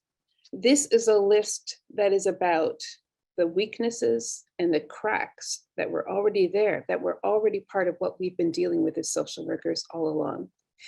Even the global virus, which is certainly the scope of it, many have said was unprecedented. But as somebody who works in HIV, I just have to say, I already know about a global virus with large scale death and with that has contributed to chronic illness and disability all over the world. Even that part of it was not new. And so knowing that this is really just about what we've been facing for a long time, I think we have to acknowledge that we have been in a state of crisis for a long time. And as social workers, we've been working in a state of crisis for a very long time. So what does this mean for the future of social work? Now, I like this little cartoon. I distributed it without the 2032 on it at the beginning of the year as a sort of an indication of the apprehension we were feeling about what was coming next. And I wonder if we also are looking to the future of social work like this group of people around the corner, poking the door and wondering what could be behind it, bracing ourselves for it, worrying about it, really approaching it with fear. But I wonder, and part of what I want to suggest today is that we shouldn't be hiding there, sort of poking at the door to see what's going to happen, wondering what's going to happen. But in fact, these people shouldn't be crowding together around the corner. They should be crowding together and talking to each other. That they should be sitting down and exchanging the ideas and the information that will help us figure out what the future of social work is and how we can get ready for it. And what this requires is a futurist approach to social work. We have to actually believe that it is possible for us to imagine the future and plan for the future and even make the future that social work could have. And I got some ideas on how to do that from a place called the Institute for the Future. And I want to credit a colleague who told me about it when in connection with some other work we were doing. And the Institute for the Future is all about tools that allow you to predict the future and plan for it. And I thought that that would be a useful way to think about the future of social work here, to organize our thinking and our thoughts about it. So the Institute for the Future suggests that the way that you can plan the future and think about the future is through this 4-step process, which starts with you identifying what the signals of change are. What do you see around you that indicates a shift in the status quo? Second, thinking about what are the possibilities and allowing yourself not to be constrained by what you understand to be the realities. Third, looking to the past to see when it has been possible to have change and to be innovative and ready for the future in the past, so that we can understand what the conditions are that will allow us to do the same thing now. And having done that work, plan the future projects, plan what for us is the future of social work. So the rest of my talk is devoted to trying to take us through those steps to think about what that future might be. So I'm going to start with the signals of change. What are the signals of change around us? There are many things that we could talk about in this regard, but I'm going to be mostly focused on mental health because that's where I'm focused. And I think that that is a place where we're actually seeing quite palpable signals of change that matter to social work. So one of the signals of change is that social work has come through this time being identified as essential. I think it's been alluded to a few times actually since we've been together today, that social work is now seen as essential workers by the public. They see us as essential to dealing with what is ahead. And that is a signal of change because people are aware and are looking to us to be part of this. I think another signal of change is that social work has been associated with mental health at a time when everybody agrees we're in a mental health crisis. Now, the OASW has actually done a lot of work putting out ideas like this, and I'm just going to quickly flash, oops, did I go the wrong way? Quickly flash to one of their slides, one of their images in which they talk about the research they did that shows 94% of Ontarians in their population, in their example, agreed that mental health support should be offered by social workers in every long-term care home. So there are a couple things happening there. The awareness that mental health is this important issue, and the awareness, the belief that social workers are essential to addressing that important issue. I think another place that I've seen this is that in some of the citizen-led innovations that have emerged from this omni crisis, they are looking to social workers as collaborators. So something like the work that's being done to create alternatives to calling the police in a mental health crisis. I'm blanking on the name of the initiative right now. I know it begins with an R. I can't remember. But that initiative in which citizens and people who are with lived experience have come together to talk about this is what we need, not police officers, but people who have skills in these areas and who can respond to this crisis instead of sending in police officers. They have looked to social workers as their collaborators in this and have said that social work is very important to that. And then the other thing that I think is a very palpable signal of change is that social work is being seen as valuable because of the specific skills it brings to different kinds of work. The specific skills that might have been called soft skills in the past. But I love that I was in a talk recently where somebody said, social workers have all of these very specific hard skills, but they also have expertise in the even harder skills. So what are these even harder skills? I'm talking about things like collaboration, like teamwork, like conflict resolution, engagement, emotional intelligence, these kinds of things that in the past might have been considered soft skills. But there's recognition now that these are actually really hard skills. They are even harder skills, and that social workers have expertise in this. And as a very local example for me is that here at this university, we have an interprofessional education initiative that brings together different health professions, students, to do things. And in meeting with the group that runs that, one of the things they said to me was that social workers have been so valuable, the social work students have been so valuable in that, and have actually taken leadership in setting the agenda and getting the work done within that IPE, interprofessional education work. And they really saw social workers as having the skills to do that, and that those skills were making those initiatives work better. And I believe there are versions of that story in all kinds of different places and across different sectors. So again, I would say that one of the signals of change is that there is this recognition that as social workers, we have essential skills and essential skills that are needed in this moment that we're in right now.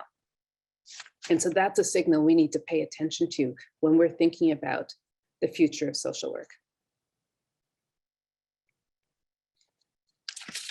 So Lane tells us, in a world increasingly characterized by interprofessional training and practice, social work must take on the project again of defining and articulating its professional domain and boundaries, and the value it brings to the work of individual, group, community, and social change and transformation.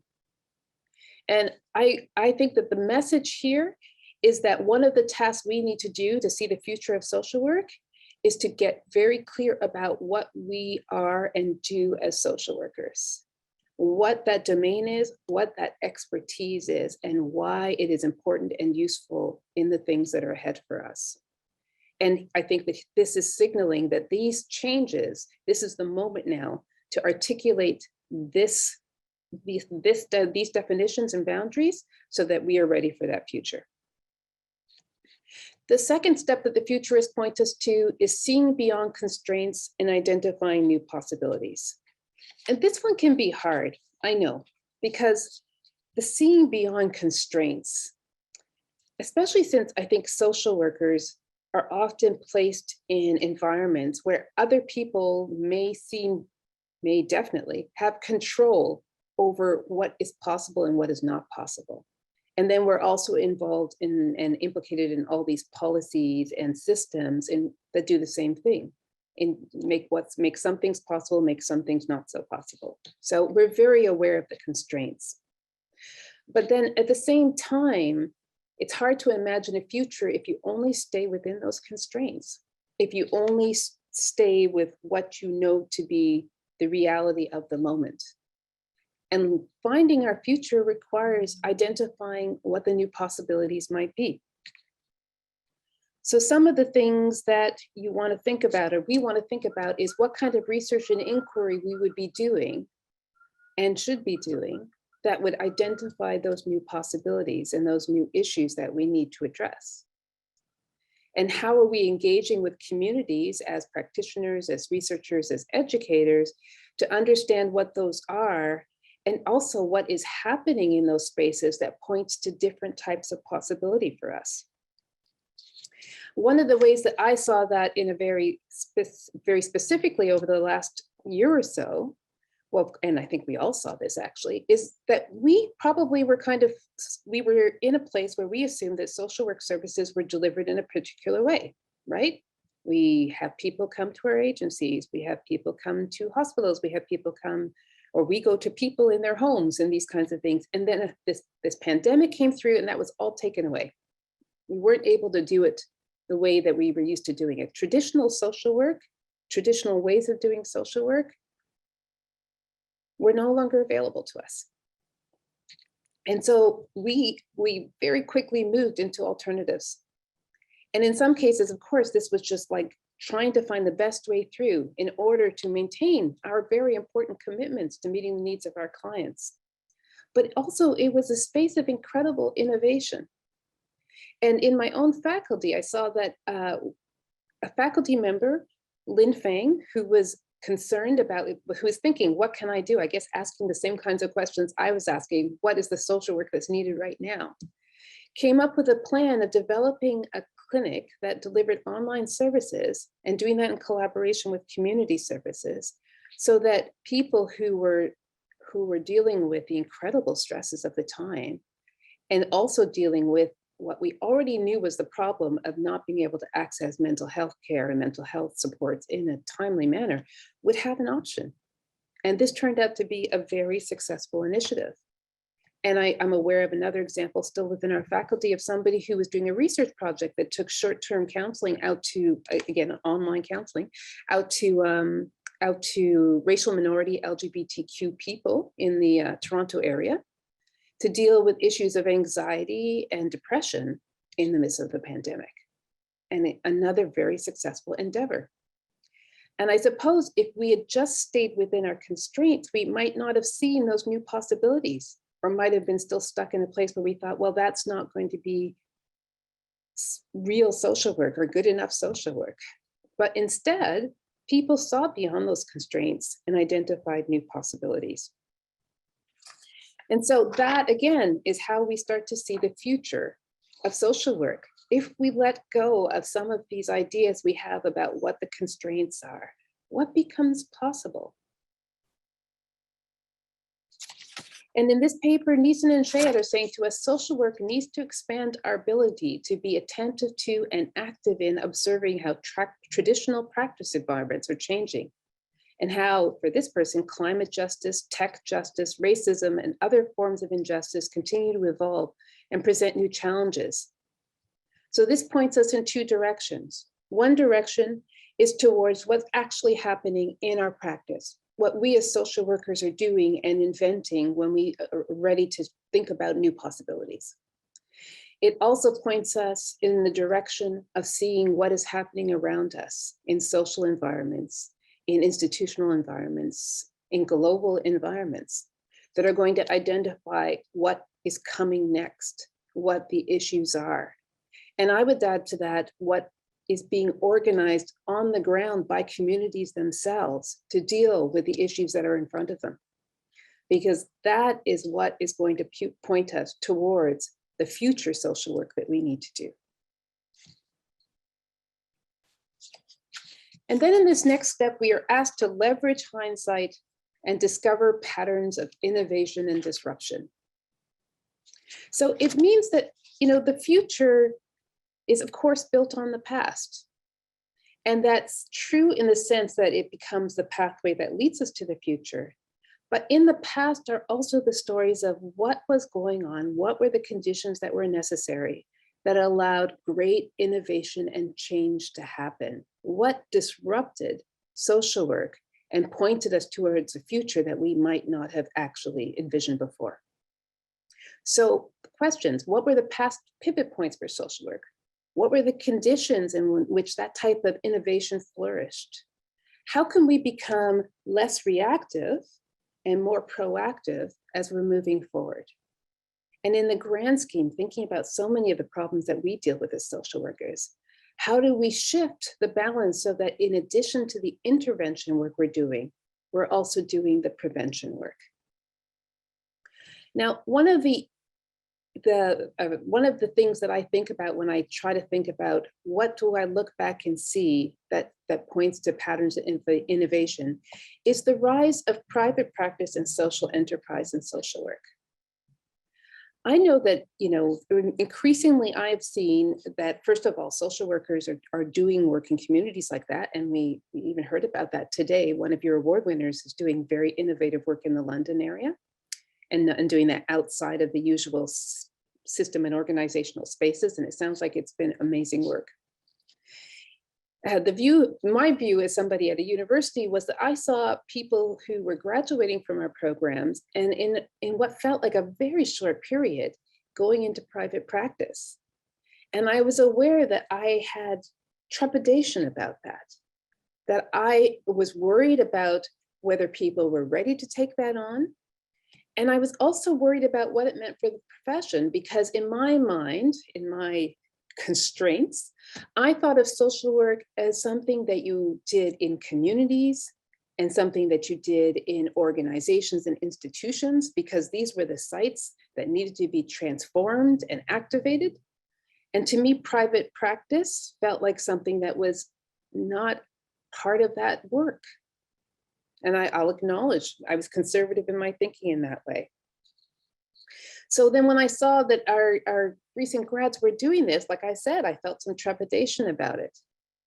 But then I came to understand that what was happening, and to some extent, we heard about this earlier today, what was happening was that our graduates and other social workers were creating spaces outside of systems to meet the needs that couldn't be met within those systems.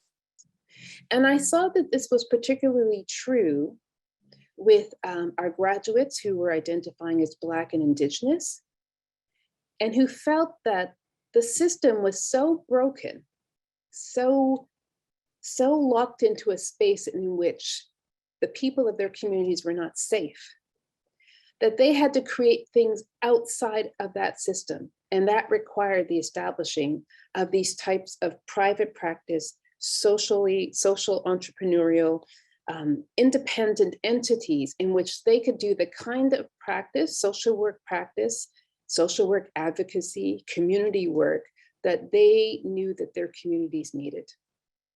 And this, of course, is good social work.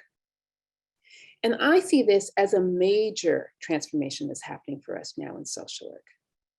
I see this as major innovation and a disruption of the way that we have thought about social work. And what are the conditions that made that possible? Because I do think this is something that has maybe grown in the space of what's happened in the last couple of years, but it was certainly starting to happen even before that. What was it that made it possible? Well, I think some of that was things we've already covered, coming out of a space of constraint around where social work is practiced. But I also think that some credit has to go to the diversifying of who has come into social work. As we have done the work necessary to bring people into the profession and create pathways into the profession for a more diverse community of social workers that represents the diverse community that we serve, new possibilities have emerged. New ways of thinking about what social work can be have emerged.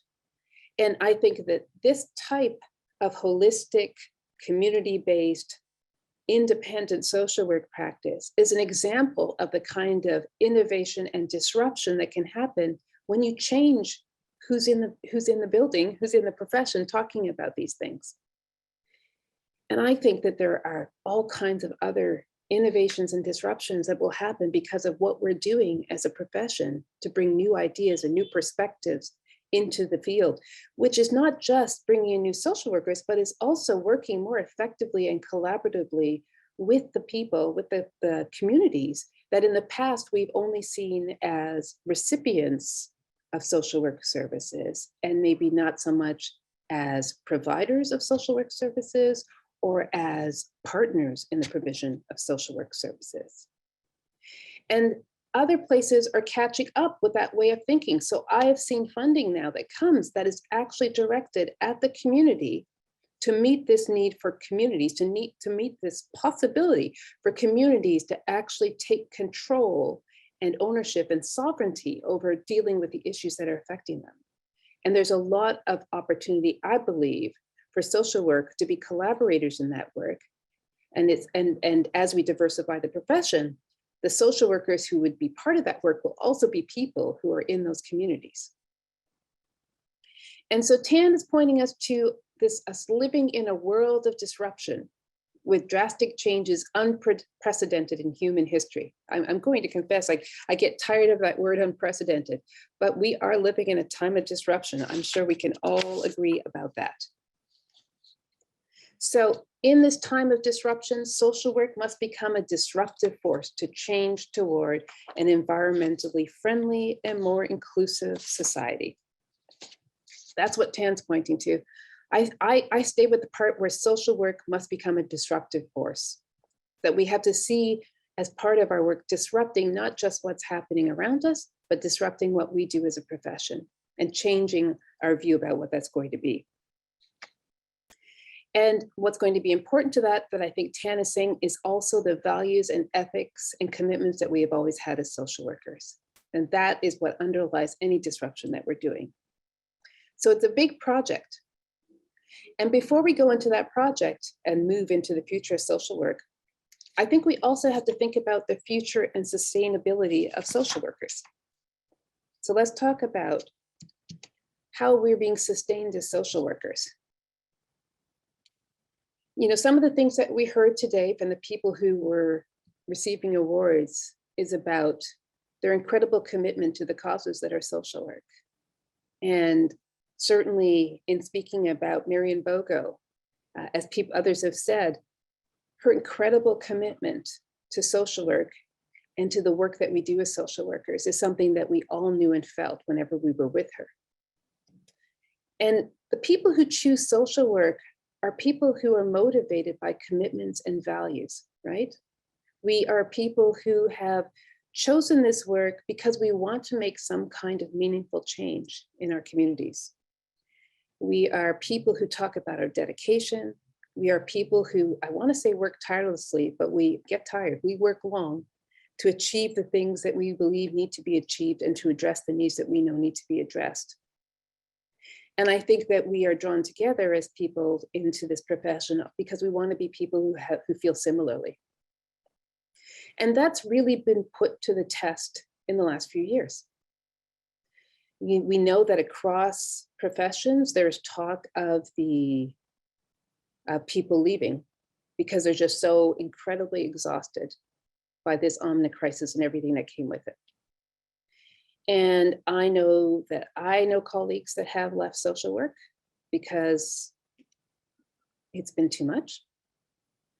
I know that even though I wasn't working in a social work setting, in the work that I did as a vice dean students at the School of Graduate Studies, you know, I will say to people, you know, the thing about being a vice dean students at the School of Graduate Studies is that it is largely a social work job. It is a school social work job, and you are serving in the School of Graduate Studies. So what I saw in the last few years as a school social worker in the School of Graduate Studies was students in incredible distress and everybody around them in incredible distress. And we were dealing with issues of homelessness and of people not having enough to eat. We were dealing with people in situations of violence, people trapped across borders, people unable to connect and get what they needed in terms of social connection. We were dealing with all kinds of crises. I was really aware, even physically, of how I felt myself in a state of constant crisis from, I guess, years at this point. And that, I know, pales in comparison to what people who are here in this meeting were experiencing as they were working in social services and health services with people who were in incredibly distressing situations. And of course, that has an impact on us. It's not just the world that's been in crisis. We have been working in a state of crisis and feeling our own crises. And so before we even talk about the future of social work, we have to think about the future of sustaining social workers. What does it take? What will it take to keep us healthy and well? How do our commitments to meeting need not come at the expense of meeting our own needs? And so in this paper that's talking about the sustainability of social workers, when this person tells us to connect around the meaning and value of the work, to provide supervision and consultation, which is really a signal that we need to be in workspaces that are also nurturing us and taking care of us, and considering the needs of social workers and their families. This is really telling us that what we need to do before, you know, as any discussion about the future of social work also has to be about the future of this profession and how we deal with a very real problem that our work is about crisis. I think I remember there was a movie called that, something like Our Brand is Crisis. Our work is crisis. Our work is distress. Our work is problems. And unless we are also thinking about the sustainability of social workers, and then if we're not talking about the sustainability of social workers, it gets really hard to talk about the future of the profession. So that has to be part of the future of social work as well. So we're on to identifying future projects. What are the future projects of social work? What is the future of social work? Well, the first question I think about the future of social work is who gets to decide what that future is? And the answer is obvious. It has to be us. It has to be us that is talking about what the future of social work is, proactively planning for what the future of social work is, using the knowledge and experience and the perspectives we have to tell others what the future of social work must be. It has to be us. And to recap, much of what I've been saying already, this is partly done by defining and articulating what is our profession's work, what we bring to the table, what our skills are, those hard skills and those even harder skills. It starts with that. It's also about being attentive and active in figuring out how traditional practice is changing, what is the next generation of social work practice, and what kind of social changes are signaling what the work of that next generation of social work practice will be. Thinking about ourselves as disruptors and seeing that disruption as something that we are doing within our own profession, as well as within the organizations where we work and within the communities where we work. And then finally, caring for ourselves and caring for each other, because the future and sustainability of social work depends on us being sustained.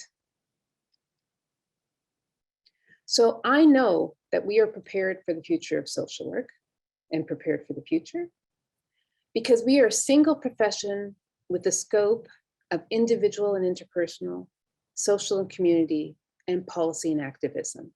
And that's why I've never accepted that this was a tension or a conflict that we had to resolve. The reality is, it is a bounty that no one else has, that we have within this single profession, this scope of practice, this way of working that means whatever we're doing, it is connected to these other areas.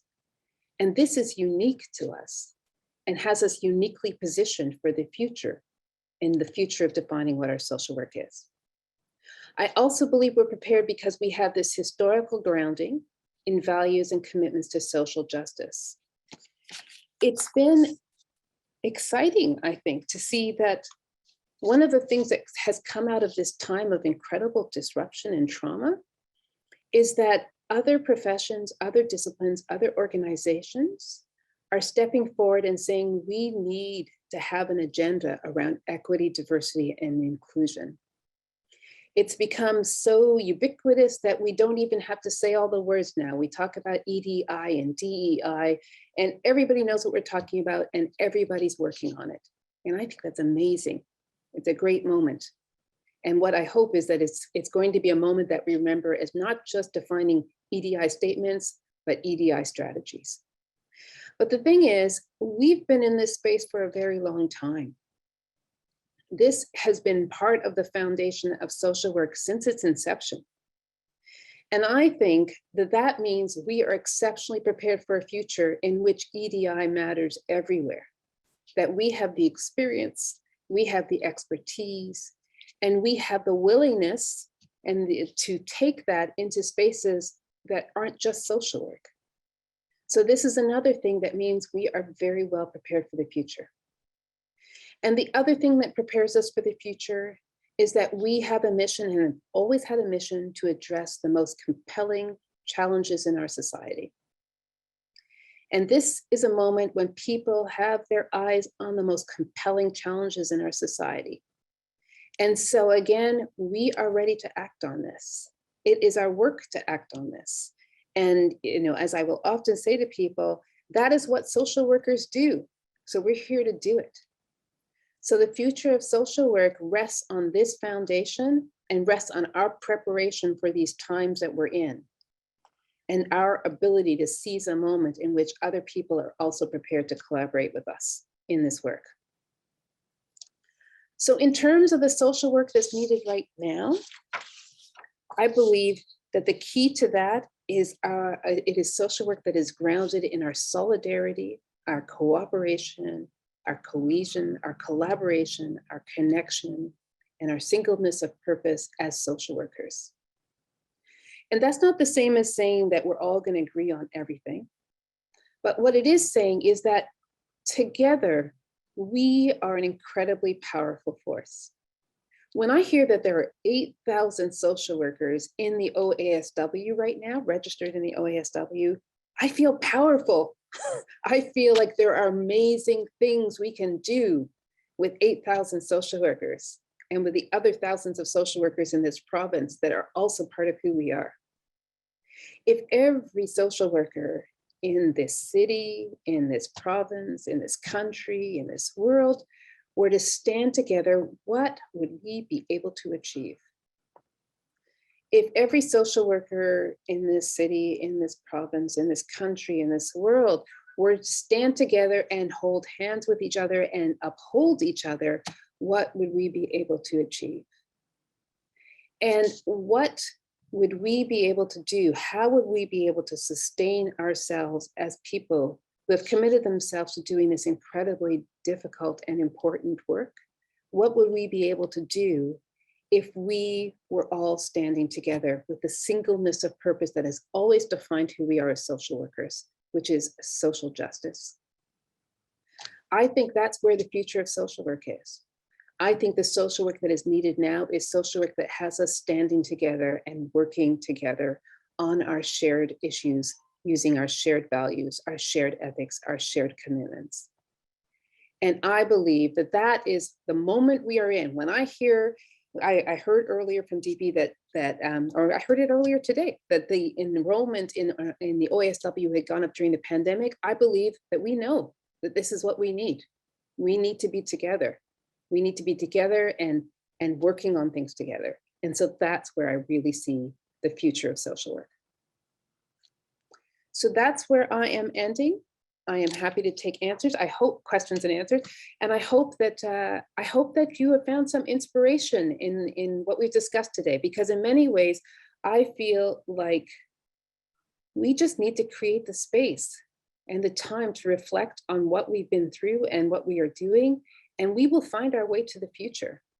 And I'm grateful for organizations like the OASW that bring us together to do that work. And I hope that we're finding other ways to come together to do that work too. Thank you so much, Dr. Williams, for this incredible presentation and reminding us that we truly hold the key to our future. And we are open for a question and answer period now. So I'd like to invite you to put your questions into the Q&A portion on your Zoom menu, and we will get to some of those. And Charmaine, there are a few questions rolling in. And one of the first ones I wanted to share with you, which connects back to these thoughts about the future. Do you think we need to define the future projects, or do we help the public we serve define these projects? I don't think it's an either or. I think that actually we define those projects with the public. And this is one of the things that we have always done, collaborating with our communities. And I think the future projects get defined in that collaboration work. So what we have is a valuable perspective as people who are working in this profession. What the community has is an essential perspective as people who are in the community. And what we increasingly have is overlap between these group of people that we call professionals or social workers and this group of people that we call the community. Because I always think it's so important to not forget that we are still members of the community and we are carrying that knowledge and perspective with us as well. So I see us as doing this work together. I think that's the priority. And I think that it's a good time for it because people are seeing social workers. They see us, they want us, they need us, they're asking for us. This is the moment. Thank you so much. I think that's incredible. And, playing off that question too, in thinking about how to create this future change and this momentum, Sabrina had a question for you, and she's sharing, I still feel that as social workers, we could be more political and be more proactive in challenging the status quo and being involved in social change. Do you have any thoughts on that? I agree. I think that actually, the thing is, I wonder sometimes this idea of a tension between people who are working in the system and people who are challenging the system and people who are, advocating and challenging and being more political, and those that are working who aren't doing that.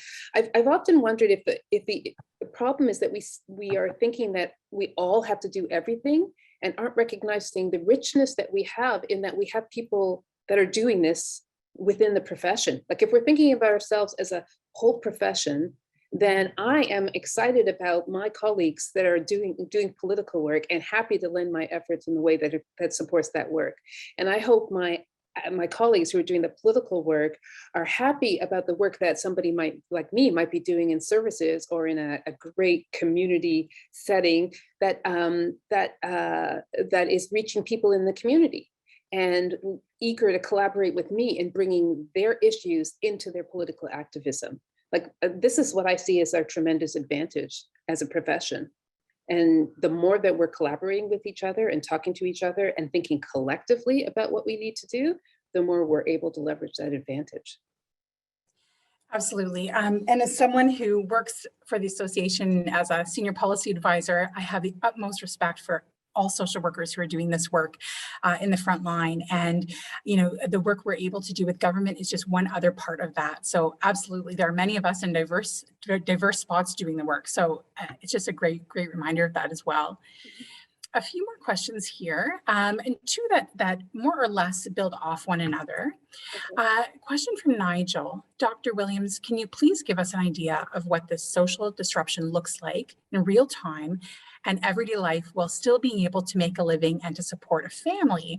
And I think the corollary question to that's come through too is, how do we disrupt and talk about our issues to our senior administrators and still retain our jobs?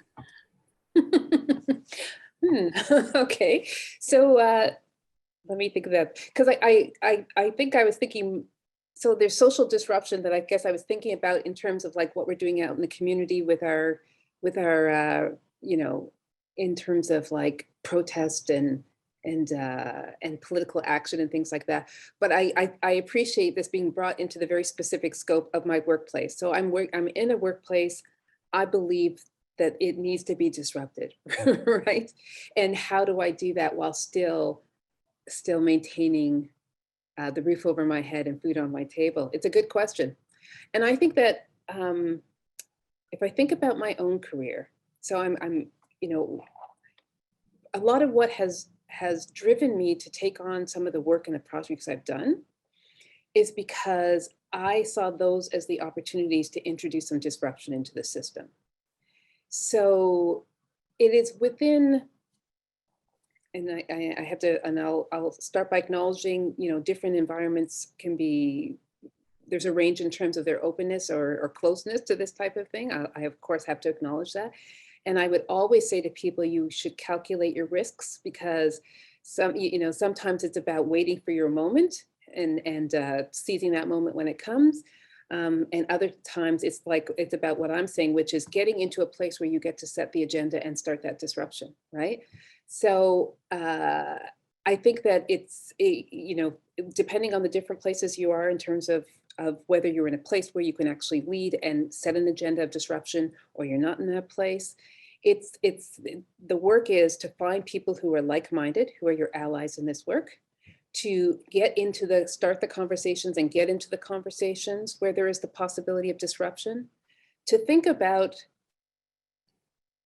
how do you engage people in the discussion of disruption, because sometimes what shuts that down is a belief that you're going to blow up everything that's there, right? Or that people are going to be threatened, they're going to feel threatened about what the disruption is. So how are the people who you may see as invested in maintaining the status quo now, how can they be engaged in the possibility of disruption, right? How can you engage with the part of them that, and I always think about this, how can I engage with a part of this organization or this person that wants to be part of something good, something exciting, something that's going to change the way that we do things for the better? Trying to find that part of it. I actually think that this is one of those harder skills that social workers have, that engagement skill, and that it gets applied in this situation in terms of engaging people around the idea of disruption as not destruction, but the opening up of incredible possibilities and progressive change. Absolutely. Thank you so much for such a comprehensive answer there to a number of questions that filtered in around how do I do this work and still stay well and stay employed. And it's because it's so fundamental to our values and what we do. I really appreciate that. I would also come back to, I would also come back to that the other part of that is why the connection and cohesion is so important, because the staying well and staying healthy and staying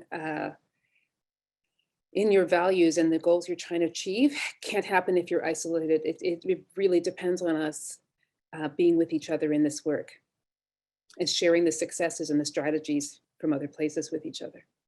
Absolutely. Sorry to interrupt you there.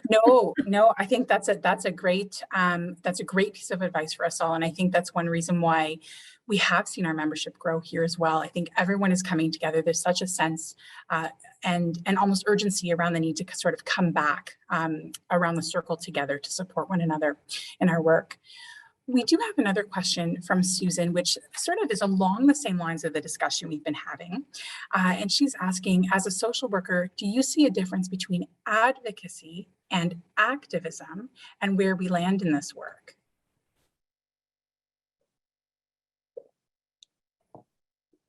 Do I see a difference between advocacy and activism?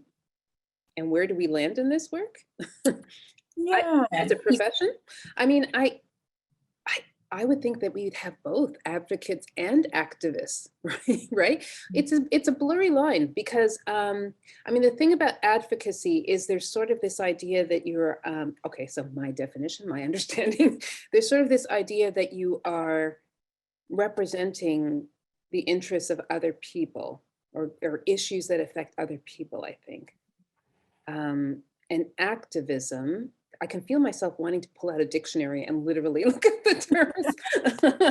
But activism, it feels slightly different. I think it feels bigger to me, right? That it's more about changes in society. So, I mean, they feel like they'd be part of the same thing, right? You may have specialists in one or the other, like somebody who's more working the activist part and somebody else who's working more the advocacy part.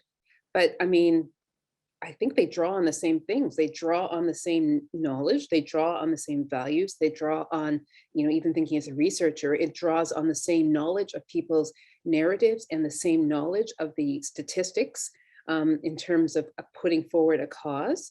And the distinction that I think can get problematic sometimes is that sometimes people think that if they are, for example, a clinician, that they're not involved in advocacy or activist work.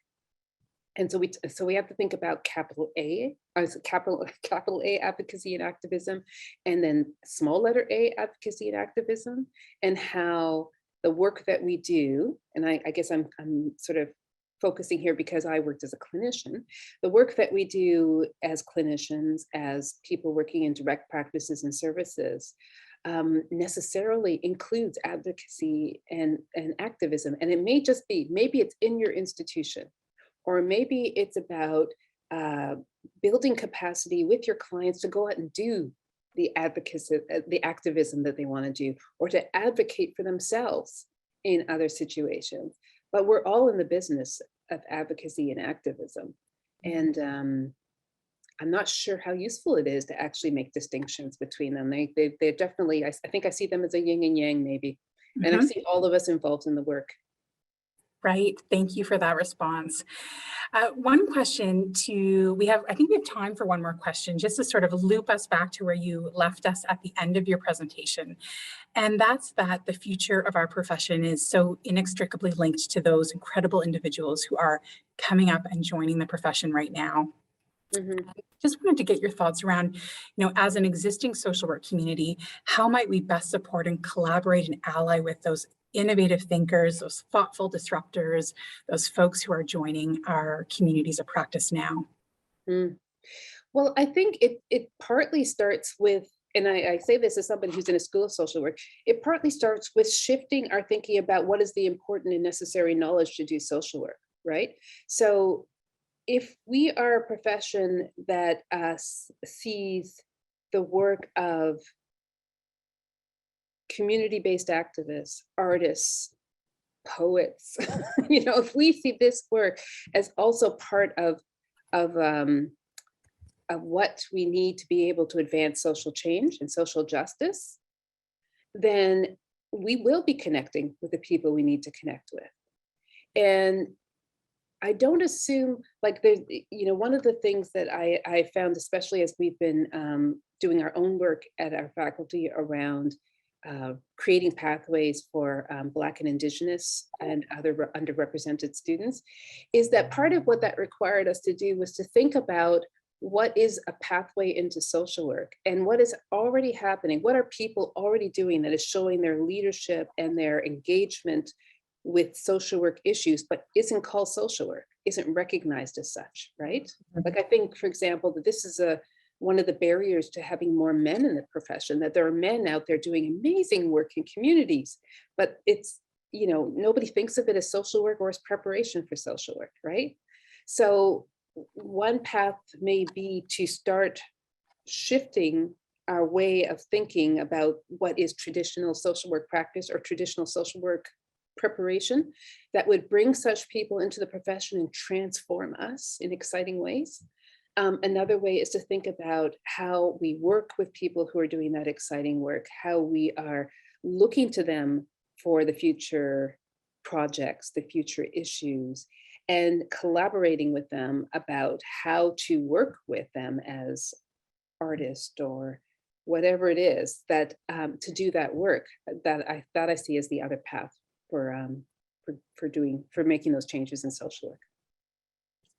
Absolutely. Thank you so much. I think that that's a great note for us to end off on with today.